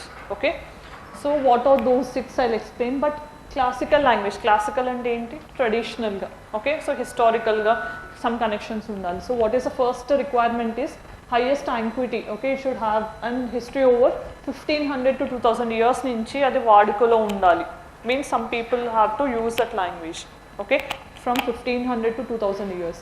And a body of ancient literature and texts also should be associated with that particular language. Means ఎవరో ఒకరు రాసిన books ఏదో ఒకటి ఆ లాంగ్వేజ్లో ఉండాలి. Okay, you want to write, note it down. Then it should be original and it should not be borrowed. Okay, వేరే language నుంచి తీసుకున్నది అయి ఉండకూడదు. It should be distinct from modern. Okay, so these are the characteristics for a language to be awarded with classical language status. Then okay, so discontinuity unna kuda, but most of the times it should not be. So 6 languages as I told you. First language to get this classical language is Tamil. Okay, and that is the first largest Dravidian language also. You know, later Sanskrit. Okay, do remember, ఇది ఒక్కటి తప్ప most of the languages are from southern India only. Okay, every state if you know except Marathi, you can remember Kannada, Telugu, Malayalam, and recent one is Odia in 2014. Okay, if Bengali gets, it will be the 7th and the recent one. Okay, this is a basic fact you need to know. When you're reading this, you need to correlate it with 8 scheduled languages. Okay, so do all these 6 find mention in 8th schedule? No. Yes, Sanskrit is also under 8th schedule. Yes or no?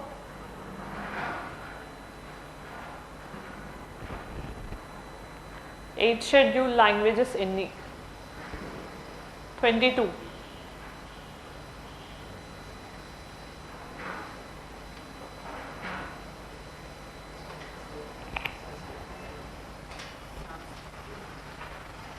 Fourteen na 22 na 22 22. Okay, originally there are 14 languages. Okay, so after subsequent amendments now we have 22 languages recognized as official languages under 8th schedule of Indian Constitution. Okay, how many schedules are there in Indian Constitution again? 12. So tell what are all the 12 schedules quickly. ఎక్కడి నుంచి ఎక్కడికి వెళ్తున్నాం అనిపిస్తుందా? But అలా చేస్తే కొన్ని విషయాలు గుర్తొస్తుంటాయి. ఎప్పుడో ఒకసారి నన్ను గుర్తు చేసుకుంటారు, అట్లీస్ట్ ఆ రోజు ఇలా గుర్తొచ్చింది అని. ఒక్క బిట్ వచ్చినా నా వల్ల I'm happy. Yes,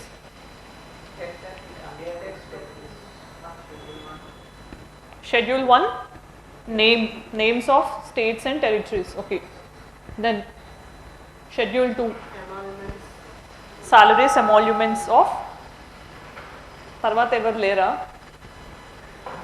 Yes, whose salaries? Government salaries ante government servants andaru avutaru. No, president,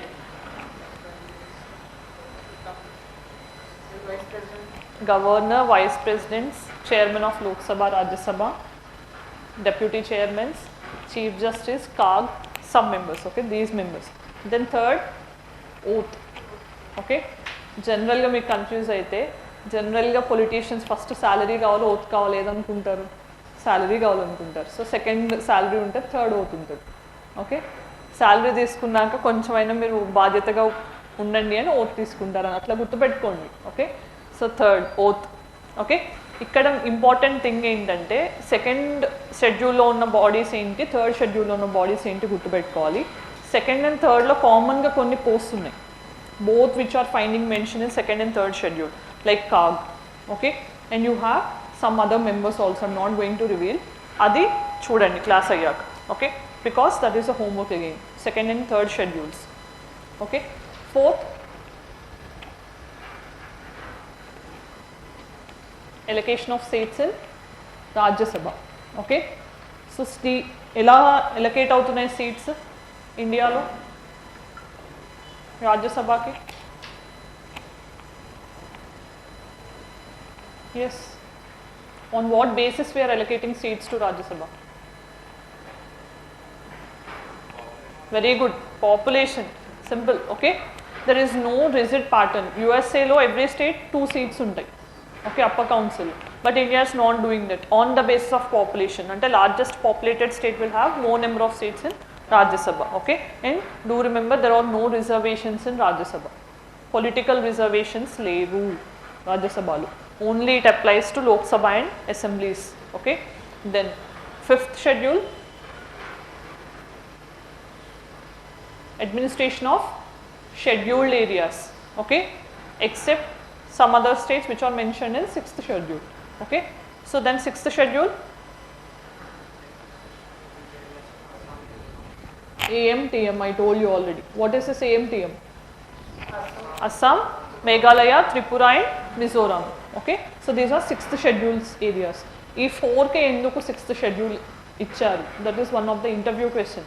okay, ఇలాంటివి మనం చదివి వదిలేస్తాం, but you need to no కదా 4 స్టేట్స్ ఎన్ని ఉన్నప్పుడు ఈ 4కే 6th షెడ్యూల్ ఎందుకు ఇచ్చారు. Okay, these type of things inquisitiveness అనేది మీకు మీరే డెవలప్ చేసుకోవాలి. ఒకళ్ళు ఎక్స్టర్నల్గా పుష్ చేయకూడదు all the time. Okay, so why do research on this also. If you don't find the answer, I'll tell you in the next class. Okay. Then 7th schedule, division of powers between center and state. List system you have. From which we have taken this list system? From which constitution or where? From where we have borrowed this?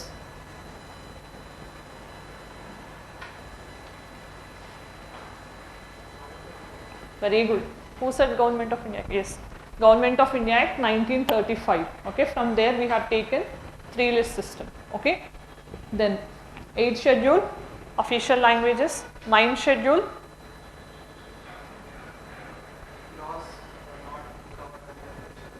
judicial review. Yes, that is the most controversial schedule also. Okay, means if any law is placed under 9th schedule, okay, that is the actual intention behind bringing the schedule, because you know originally there are only 8 schedules in Indian constitution. Okay, from 9th schedule this was added in 1951.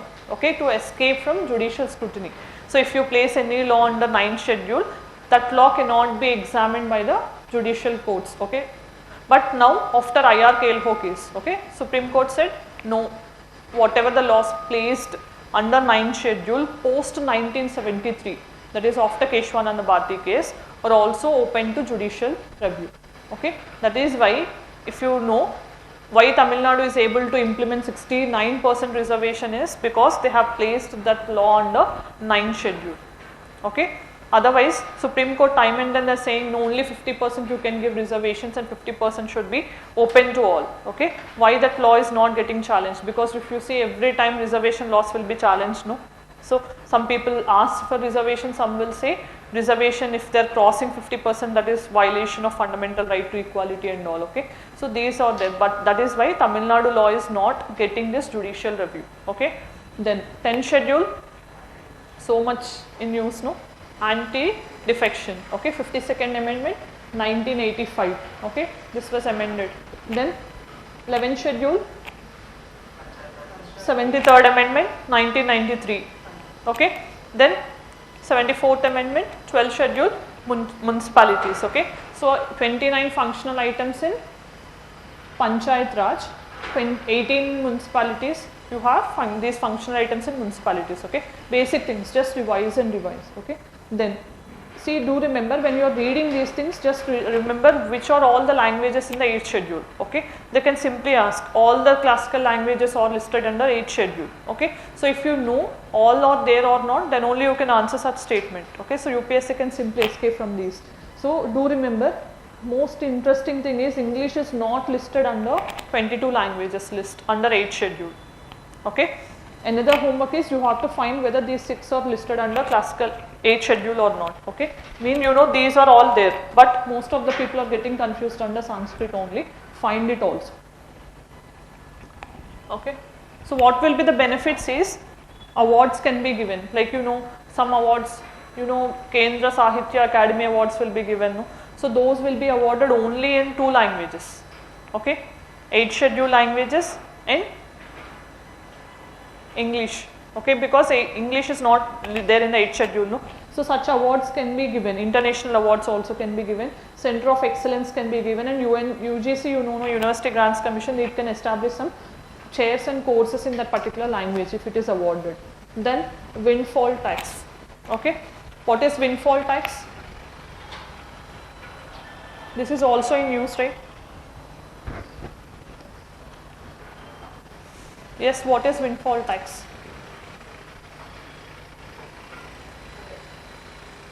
Sudden flow political changes వల్ల ఎక్కువ profits gain వస్తే ఇన్స్టెంట్గా కానీ వాటి profits మీద government వేసే tax. Very good. Yes, windfall tax. Okay, so windfall means suddenly if you earn some money without your efforts. Okay, lottery tagilte, that is also a windfall you call. Okay, so if there is nothing, okay, from your side, you are not putting your efforts to enhance your income or something, but unknowingly, okay, unintentionally or uncertainly some money has added. Okay, so then it is considered as windfall. So why this money is coming, to whom it is coming means, recently why it is in news means central government has reduced some amount of tax on this windfall, okay, listed items. So what is this means? Mainly tax levied by government, okay, on whom? Oil companies. You know oil companies, right? Okay, so what happens is if they normally generate, okay, so if they are producing oil at a cost of 50 rupees, okay, they are not selling at this particular price, because now what happened, government has deregulated, no, so it started aligning these prices with international crude oil prices. So if the cost of production is 50 rupees and if international price is 100 rupees, they are selling it 100 rupees only. That means how much profit they are getting? 50 rupees profit they are gaining, no. So on this profit, okay, because this amount has to be taxed without their efforts, without doing anything only, they are earning this profit of 50 rupees. That is why government is imposing tax on oil companies. So 3 sectors on which this windfall tax can be imposed is oil, gas and mining. Only on these 3 sectors windfall tax can be imposed. Okay, so this is on unexpected income which you are earning without your intervention. Okay, why this is in news? Because after Russia-Ukraine in war and all these things, Russia is one of the major supplier of oil. After this, oil supply from Russia has decreased in the recent times. Okay, so the countries which are able to sell their oil, okay, so they are getting profits because of this. Okay, so demand and supply ఎప్పుడైతే miss match అవుతుందో అప్పుడు price sky rocket అవుతాయి కదా. Okay, so demand వేరు supply వేరు ఉన్నప్పుడు, so అలాంటప్పుడు ఈ కంపెనీస్ అనేవి ప్రాఫిట్స్ ఎర్న్ చేసి వాళ్ళ ప్రాఫిట్స్ని కన్స్యూమర్స్కి పాస్ చేయట్లేదు, అంటే మనకి పాస్ అవ్వట్లేదు. సో మనకి పాస్ అవ్వనప్పుడు వాళ్ళు ఎంజాయ్ చేస్తున్న ప్రాఫిట్స్ మీద గవర్నమెంట్ ఇంపోజ్ చేసే tax windfall tax. Okay, so what is the main purpose is government ఈ మనీ చేస్తే గవర్నమెంట్కి ఏంటి అంటే that will be again used for welfare purposes only. No, it can minimize the trade deficit or it can use it for socio-economic development and all. Okay, so this is not the first time that India is going to impose. Ante India impose chestundi, but it is a practice in some western countries, Germany, US, UK, they have this pattern of imposing taxes. That the same concept we have taken. Okay, so this is the main thing. So windfall means unexpected rise in profits. Okay, so that is why it is named as windfall tax. When it is imposed, when government notices that there is a sudden increase in industry's revenue, they can impose this tax. Okay, only on profits they can impose this, do remember. Okay, a recent example is sudden rise in profits of oil and gas companies due to this Russia-Ukraine conflict because of demand and supply mismatch. Okay, then this unexpected windfalls are taxed by the government above normal tax rates. This is applicable to oil, gas and mining sectors, as I told you. Purpose is redistribution of this money again to the consumers in some way or another to fund social welfare schemes. Okay, to narrow countries widening trade deficit and to also generate a revenue. This will be a revenue for the government, no, whatever the tax amount is there. In this way, this is in news. Then understanding the BSF jurisdiction. Why this is in news?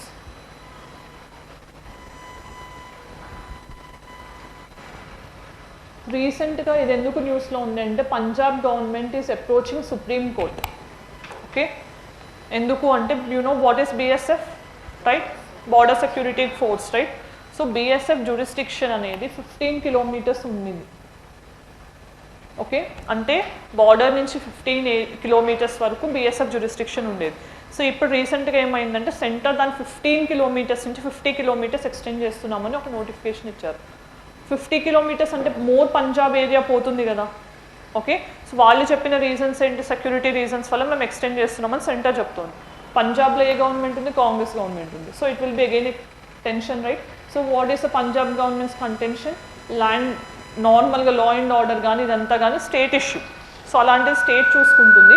Why centre is involving in these things? Okay, so now they have approach to Supreme Court and Supreme Court is going to hear with respect to this. Okay, so it is going to tell either the verdict, okay, either on the side of center or on the side of states. This is not the first time this issue happened. It happened same in the case of Assam, West Bengal and all also. Previously last year in 22-23 also the same happened in the case of West Bengal. Okay, you know, because West Bengal also have border with Bangladesh, no? Same BSF is there also. Okay, so it happened there also. So what is this issue? You know, border security forces formed in 1968. Okay, after India-Pakistan war, okay, and it guards the boundary of both Pakistan and Bangladesh. Okay, both. This is East Pakistan at that time, no, when it was formed. So same force. What is the purpose? You know, okay, mainly to guard the borders. Okay, and also they'll check different things. Okay, what is the powers they have is they have taken their powers from CRPC, Criminal Procedure Code. You know, this was replaced now. Passports Act also, because they can check illegal entries and all. So what are the main purposes? Search and arrest. Okay, they can search any person's premises and all if they have any suspicion. Document inspection like visa and all these things can be inspected, and drug interdiction also can be done, because smuggling happens across the borders. No, these things can be checked by BSF. So what are the restrictions is 15-kilometer jurisdiction. That is the first basic thing, okay, given under BSF powers. So within this zone they have comprehensive powers to combat smuggling, like economic interests, and under Customs Act means they can check within 15 kilometers entirely they have powers. Now this is a controversy. This 15 is getting increased to 50 kilometers according to central government. Okay, states are not accepting this increase. So 50 kilometer zone. Previously this 50 kilometer zone is expanded buffer zone.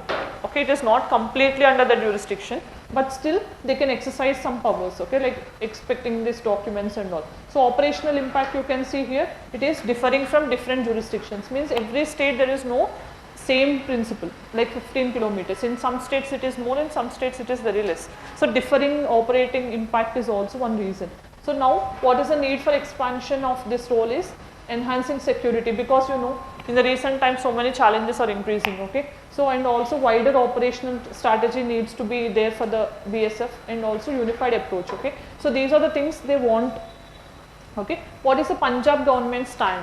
What is the stand by the Punjab government is they are saying law and order is a state subject. Okay, here whatever the issues are there related to smuggling or any drug related issues, those things can be tackled by state police. Why you have to enhance the jurisdiction of BSF?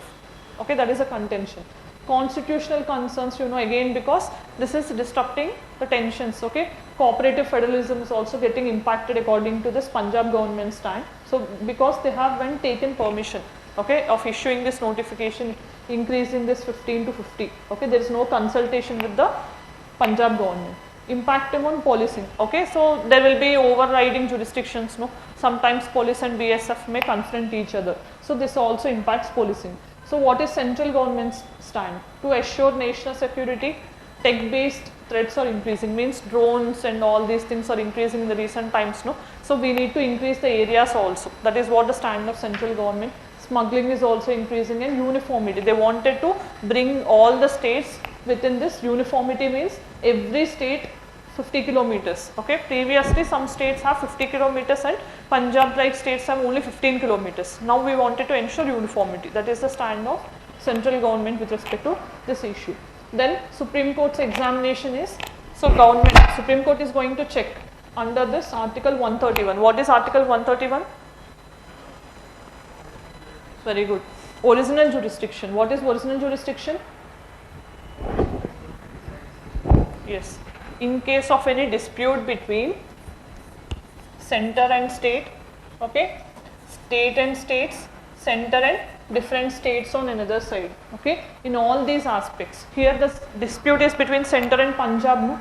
So in case of these cases, if there is a dispute in these situations, the case has to go directly to the Supreme Court. It has original and exclusive jurisdiction with respect to this. Means you cannot approach Punjab High Court. Okay, only Supreme Court has powers with respect to such cases. Okay, in other type of situations you have same original jurisdiction in fundamental rights also, writs. You know writs, right? Whenever your fundamental rights are violated, then you can approach Supreme Court or High Court. There also it is original only. Original means మీరు first ఎక్కడ file చేస్తారో case అది original అవుతుంది. Okay, so there you can file either in Supreme Court or High Court, but it is not exclusive jurisdiction because Supreme Court ki undi, High Court ki undi kabatti. But in these situations, okay, inkokati original jurisdiction exclusive ekkada undi Supreme Court ki ante president and vice president election disputes lo. Okay, in those situations also you need to go directly to the Supreme Court, not to any other court. Okay, so under this article 131 Supreme Court is going to look into this issue. Okay, what are all other jurisdictions quickly?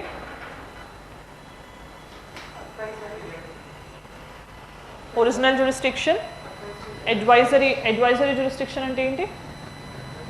President. Okay, 143 of Indian Constitution. President ki constitutional issues lena doubt unte he can consult the Supreme Court. Okay, so two situations untayi akkada kuda. Enti? Pre-constitutional aite Supreme Court has to give advice. Okay, later other issues aite it is not binding on the Supreme Court to give advice or not, it can simply sit silent also. Okay, so advisory jurisdiction under 143 of Indian Constitution. Then pre-constitutional అంటే ఇప్పుడు 1950 ముందు okay మనం treaties చేసిన విషయాల్లో కానీ ఏదైనా doubt ప్రెసిడెంట్కి వస్తే దాన్ని సుప్రీంకోర్టుకి అడ్వైజరీ జ్యూరిస్డిక్షన్ కింద అడిగితే సుప్రీంకోర్టు ఖచ్చితంగా అడ్వైస్ ఇవ్వాలి ప్రెసిడెంట్కి. Okay, after those issues, after constitution and any related issues, it is not binding on the Supreme Court to give matter. Discretion ante Supreme Court ishtam adi appudu ivvochu ivvakapovochu అది ఎలా ఇచ్చినా ఇప్పుడు first సిచ్యువేషన్లో ఖచ్చితంగా decision ఇవ్వాలి అని చెప్పాం. Second దాంట్లో ఇచ్చినా ఇవ్వకపోయినా రెండు అడ్వైస్లు కూడా ప్రెసిడెంట్ మీద బైండింగ్ కాదు. ఓకే, బట్ ఇక్కడ ఏంటంటే ఆ విషయంలో ఎందుకు అంటే ఇండియా ఇంట్రెస్ట్ అనేది కాన్స్టిట్యూషన్ కంటే ముందు మనం మన ఓన్ ఇంట్రెస్ట్ తీసుకోలేదు కదా డెసిషన్స్. సో అందుకని చెప్పి ఖచ్చితంగా సుప్రీంకోర్టు ఇంటర్ప్రిట్ చేసి ఇవ్వాలి అప్పుడు డెసిషన్స్. పోస్ట్ ఇన్ కాన్స్టిట్యూషన్ ఇదంతా ఏంటంటే వీ ఆర్ రెస్పాన్సిబుల్ గవర్నమెంట్ ఉంది కాబట్టి most of the times it is left to the description of executive. Okay, just advisory in nature. Then writ jurisdiction, you know, okay, article 32 for Supreme Court and 226 for High Courts. Okay, then appellate jurisdiction. Okay, in what aspects you have appellate? Civil, criminal and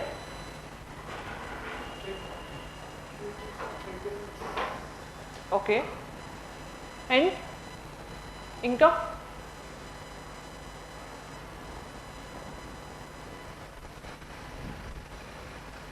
what is this court of record? Is it a jurisdiction? Court of record. Then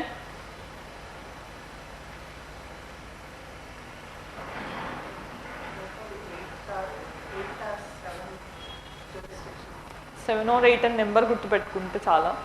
Special leave petition. Then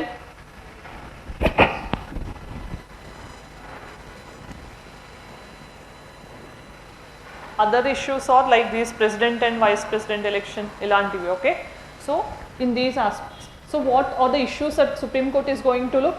Arbitrariness ante ippudu edaithe Supreme Court mundu unna centers notification undo that arbitrary na it has some validity. Okay, so behind it, so that will be checked. Encroachment, whether it is an encroachment into state power or not, that will be checked. And also with respect to border area, how much should be 15 kilometers or 50 kilometers, that area also will be determined. And whether uniformity is actually required, same principle for all states. Okay, these are the issues that are there before the Supreme Court. Okay, then IMD, you know what is IMD, right?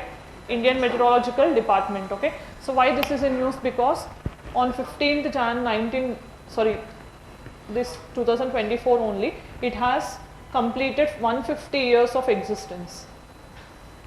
Okay, when any national body or organization is completing 100 years or 150, 200 years, or any person's birth anniversary and these things are there, it can be asked as a question, okay.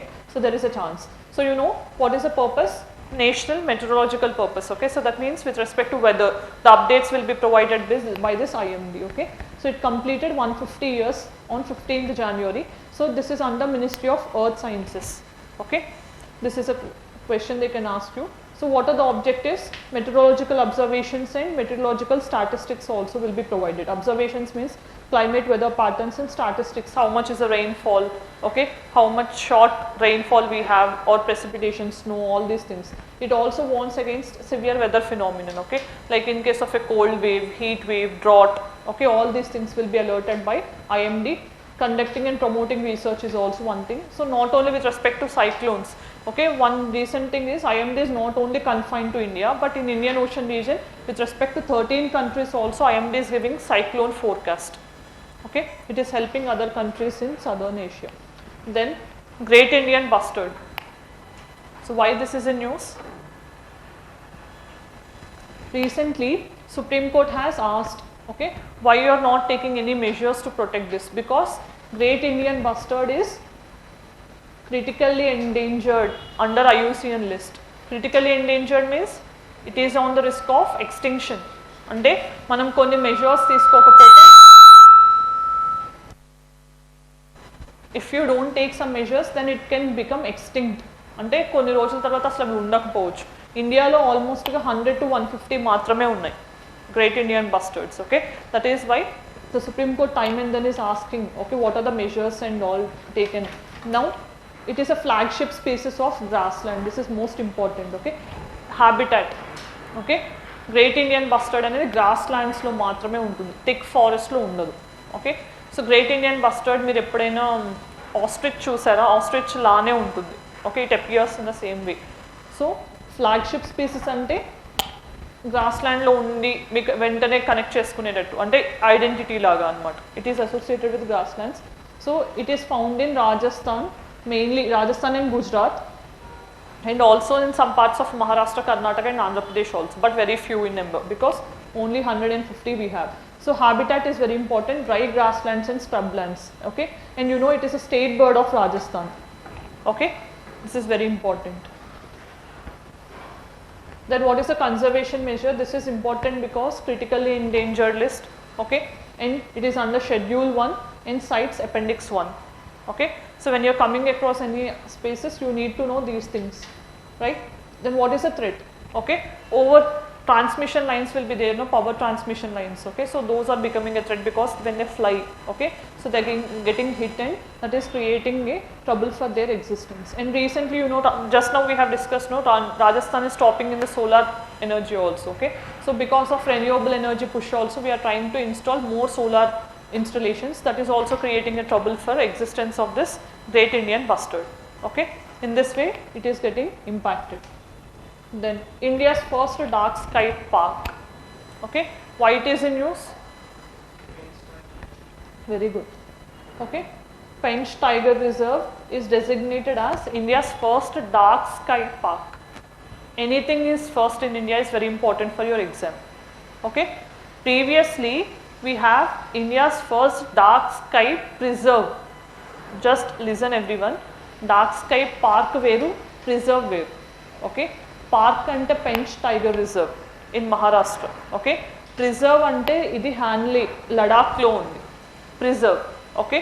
So what is the difference? Both purpose is same, okay. Dark sky ante entante manaki light pollution ekkada takku untundo, artificial light takku undi, darkness, natural darkness ekkada untundo akkada entante manaki న్యాచురల్గా universe ఎలా ఉందో దాన్ని అలానే observe చేయడానికి వీలు ఉంటుంది అనమాట. అంటే స్టార్ గేజర్స్కి కానీ ఆస్ట్రోనామికల్ అబ్జర్వేషన్స్ చేయాలనుకునే వాళ్ళకి కానీ ఆర్టిఫిషియల్ లైట్ లేకపోతే డార్క్నెస్ అనేది హెల్ప్ఫుల్ అవుతుంది. సో అలా డార్క్నెస్ ఉన్న ఏరియాస్ని డార్క్ స్కై పార్క్స్గా డెసిగ్నేట్ చేస్తారు, ఓకే. డార్క్ స్కై పార్క్ని డిజిగ్నేట్ చేసే ఏజెన్సీ వేరు, డార్క్ స్కై ప్రిజర్వ్ని చేసే ఏజెన్సీ వేరు, ఓకే. సో ఇక్కడ ఇండియన్ ఆస్ట్రోనామికల్ అబ్జర్వేటరీ ఇది హ్యాన్లీ లడాఖ్లో ఉంది. This is India's first dark sky preserve, okay. ఇక్కడ కన్ఫ్యూజ్ అయ్యే ఛాన్స్ ఉంటుంది. Note these things, okay. So this is situated in western Himalayas. Ladakh, as I told you, world's highest observatory with respect to infra and gamma ray telescopes. Okay, infrared rays and gamma rays observe cheyadaniki this is located. So what is this Pench Tiger Reserve? This is the first dark sky park. Okay, mainly purpose is for protecting night sky and preventing light pollution, which is ideal for astronomical observations and enthusiasts. Okay, that is the main reason. So where is this Pench Tiger Reserve located?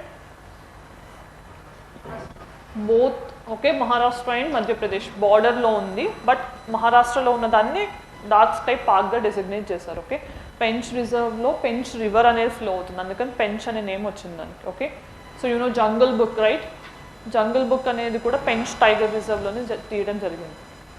Okay, so what is a dark sky park? I told you it is an ideal location for stargazing and astronomical purpose with low light pollution. Okay, then ఇక్కడ ఏంటంటే natural darkness ఉంటుంది, దానివల్ల public awareness మనం sky న్యాచురల్గా ఎలా ఉంటుందో అలా చూడటానికి వీలవుతుంది.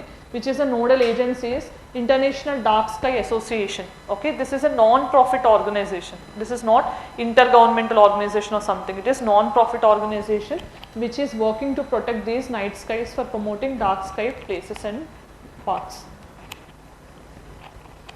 Key features are low light pollution, stargazing, conservation of natural darkness, educational programs, community involvement and lighting guidelines. Okay, so these things are provided by any dark sky park. Okay, so this is why it is in news. Next, Global Alliance for Global Good and Gender Equity and Equality. So why this is in news? Because India recently established this particular initiative to achieve gender equality. Okay, on the lines of Davos summit in as part of World Economic Forum meeting in Davos. Okay, so India has launched this initiative. So it is very important. When India is spearheading anything, it is important for your exam. Okay, 54th annual World Economic meeting in Davos. As part of this, it was announced by India. Mainly nothing but to achieve gender equality, to promote women entrepreneurship and empowerment. This was promoted by India. Okay,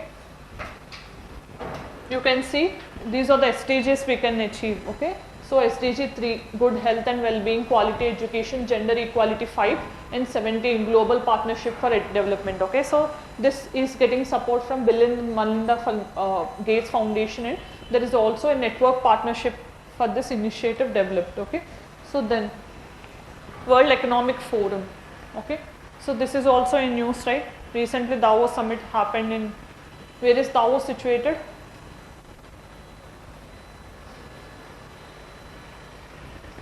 Yes, someone answered. Switzerland. Okay, World Economic Forum annual meeting was held with the theme Rebuilding Trust. That is a theme for this year. It is international NGO, do remember this. Okay, so World Economic Forum's reports are very important. It was found in 1971 by German engineer, you need not remember, but what important is, here you can see political, business and cultural related aspects will be discussed in these summits. So it doesn't have any independent decision making power, headquartered in Geneva in Switzerland. Okay, these are the reports, these are very important for your prelims. Okay, so every year one question on reports, directly they'll ask you publishing agency, or sometimes they can ask you what is India's position, or what are the parameters, okay, or what are the indicators of that report. These type of things can be asked. Okay, so what is important? Global competitiveness report, Global Information Technology report, Global Gender Gap report. In this also UPSC has asked a question. Global Risk report, Global Travel and Tourism report, Global Enabling Trade report also. These are the reports released by World Economic Forum. Okay, then Himalayan wolf. Okay, so why this is in news? Because first assessment happened in Himalayan wolf population, and first time it was designated as vulnerable in IUCN list. Till now there is no population assessment for Himalayan wolf. అంటే ఎవరు కూడా survey చేయలేదు, census చేయలేదు, ఎంత ఉన్నాయి ఈ species అనేది, ఎక్కడ ఉంటుంది, దాని స్టేటస్ ఏంటనేది ఎవరు ఇప్పటివరకు చేయలేదు. బట్ ఫస్ట్ టైం IUCN అనేది అసెస్ చేసి ఫస్ట్ టైం వల్నరబుల్ కేటగిరీ ఇచ్చింది దానికి. Okay, you know what is the area, right? Critically endangered is the highest, right? Then endangered, then you have vulnerable, then near threatened, least concern. Okay, like this, some are not even recorded like this, we have no, so these are considered as threatened, all these three, but this is very dangerous one. Okay, red list we call. So this animal has been categorized as vulnerable. So where it is found, Himalayan wolf means Himalayan areas. Okay, so high altitude regions of India and Nepal. Why it is important? It is top predator. Predator means which feeds on another animal. Okay, so it is a top predator in Himalayan system. Then what is the role? It is a keystone species. Keystone species means what? Keystone ante enti?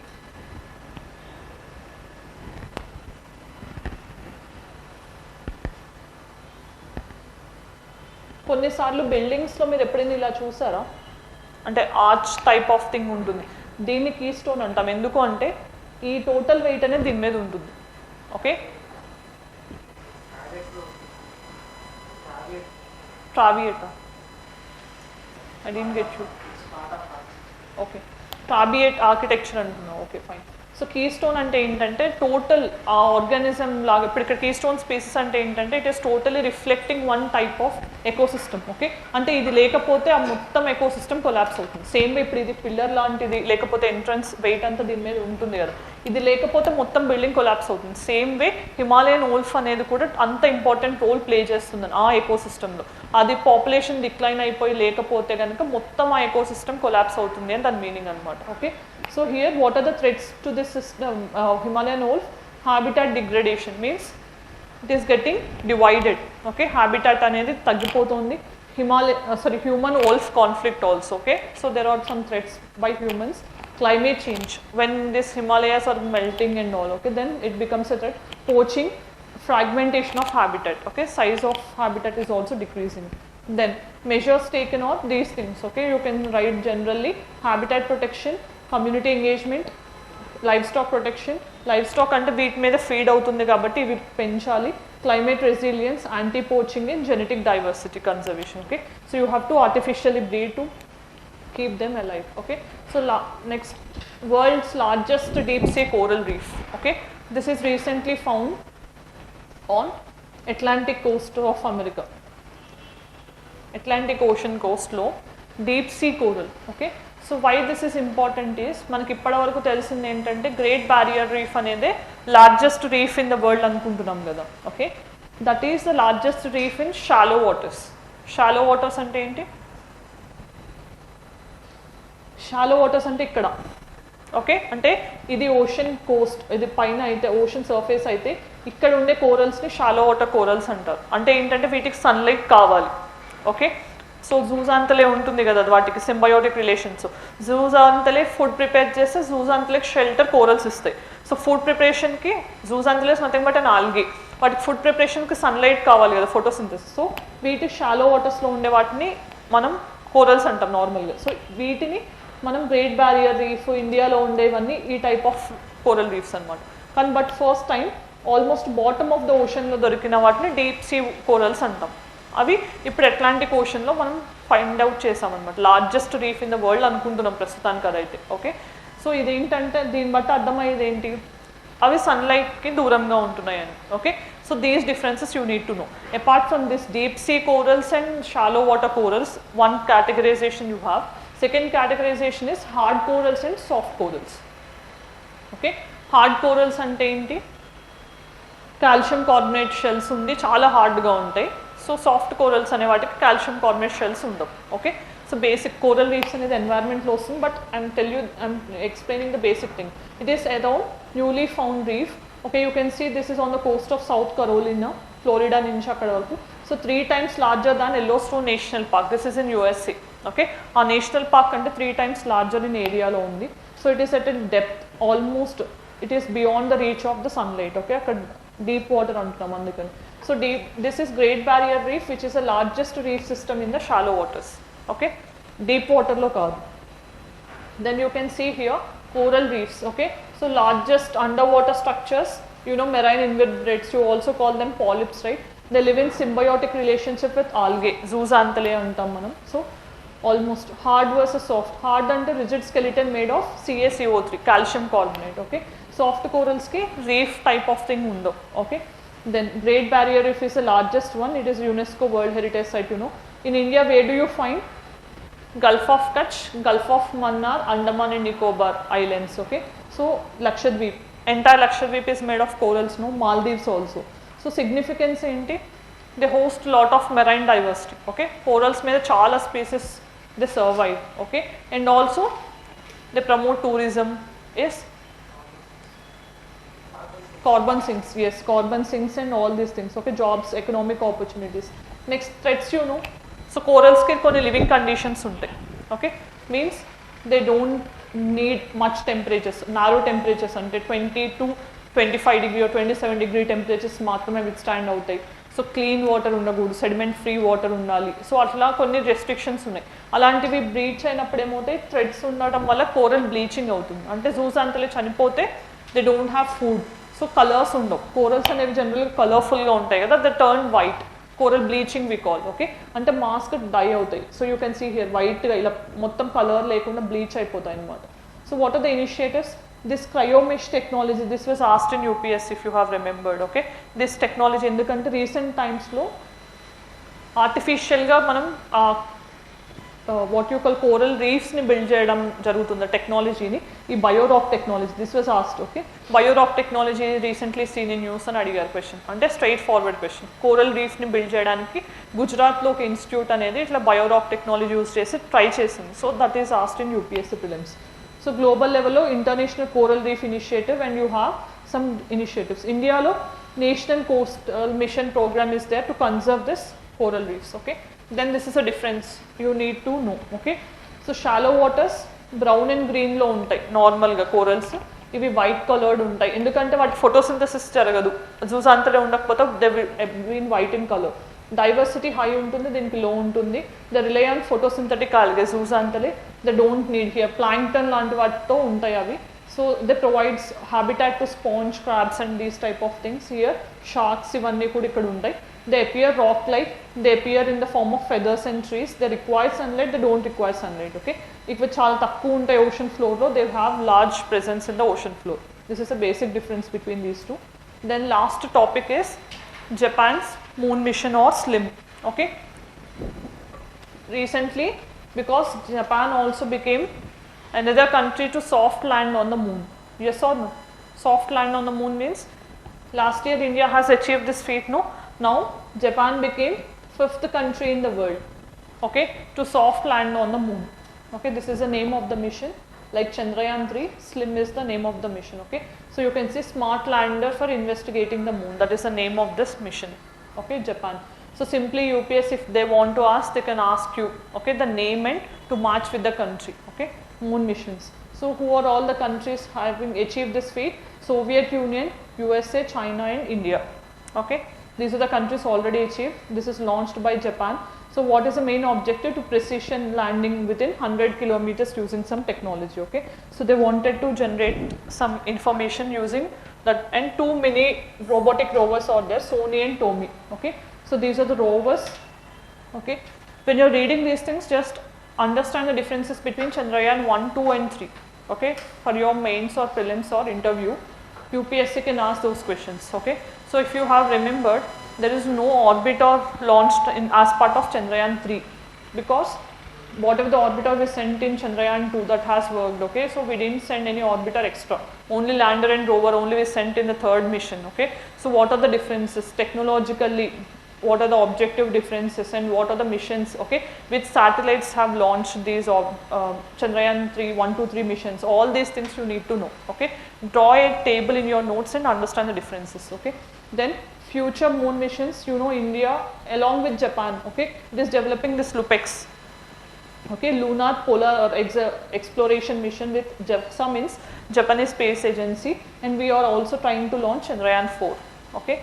Then NASA lunar this Trailblazer mission also, and Viper rover is also there. Artemis 2 they are trying to do manned mission, okay, again they are sending mission on moon.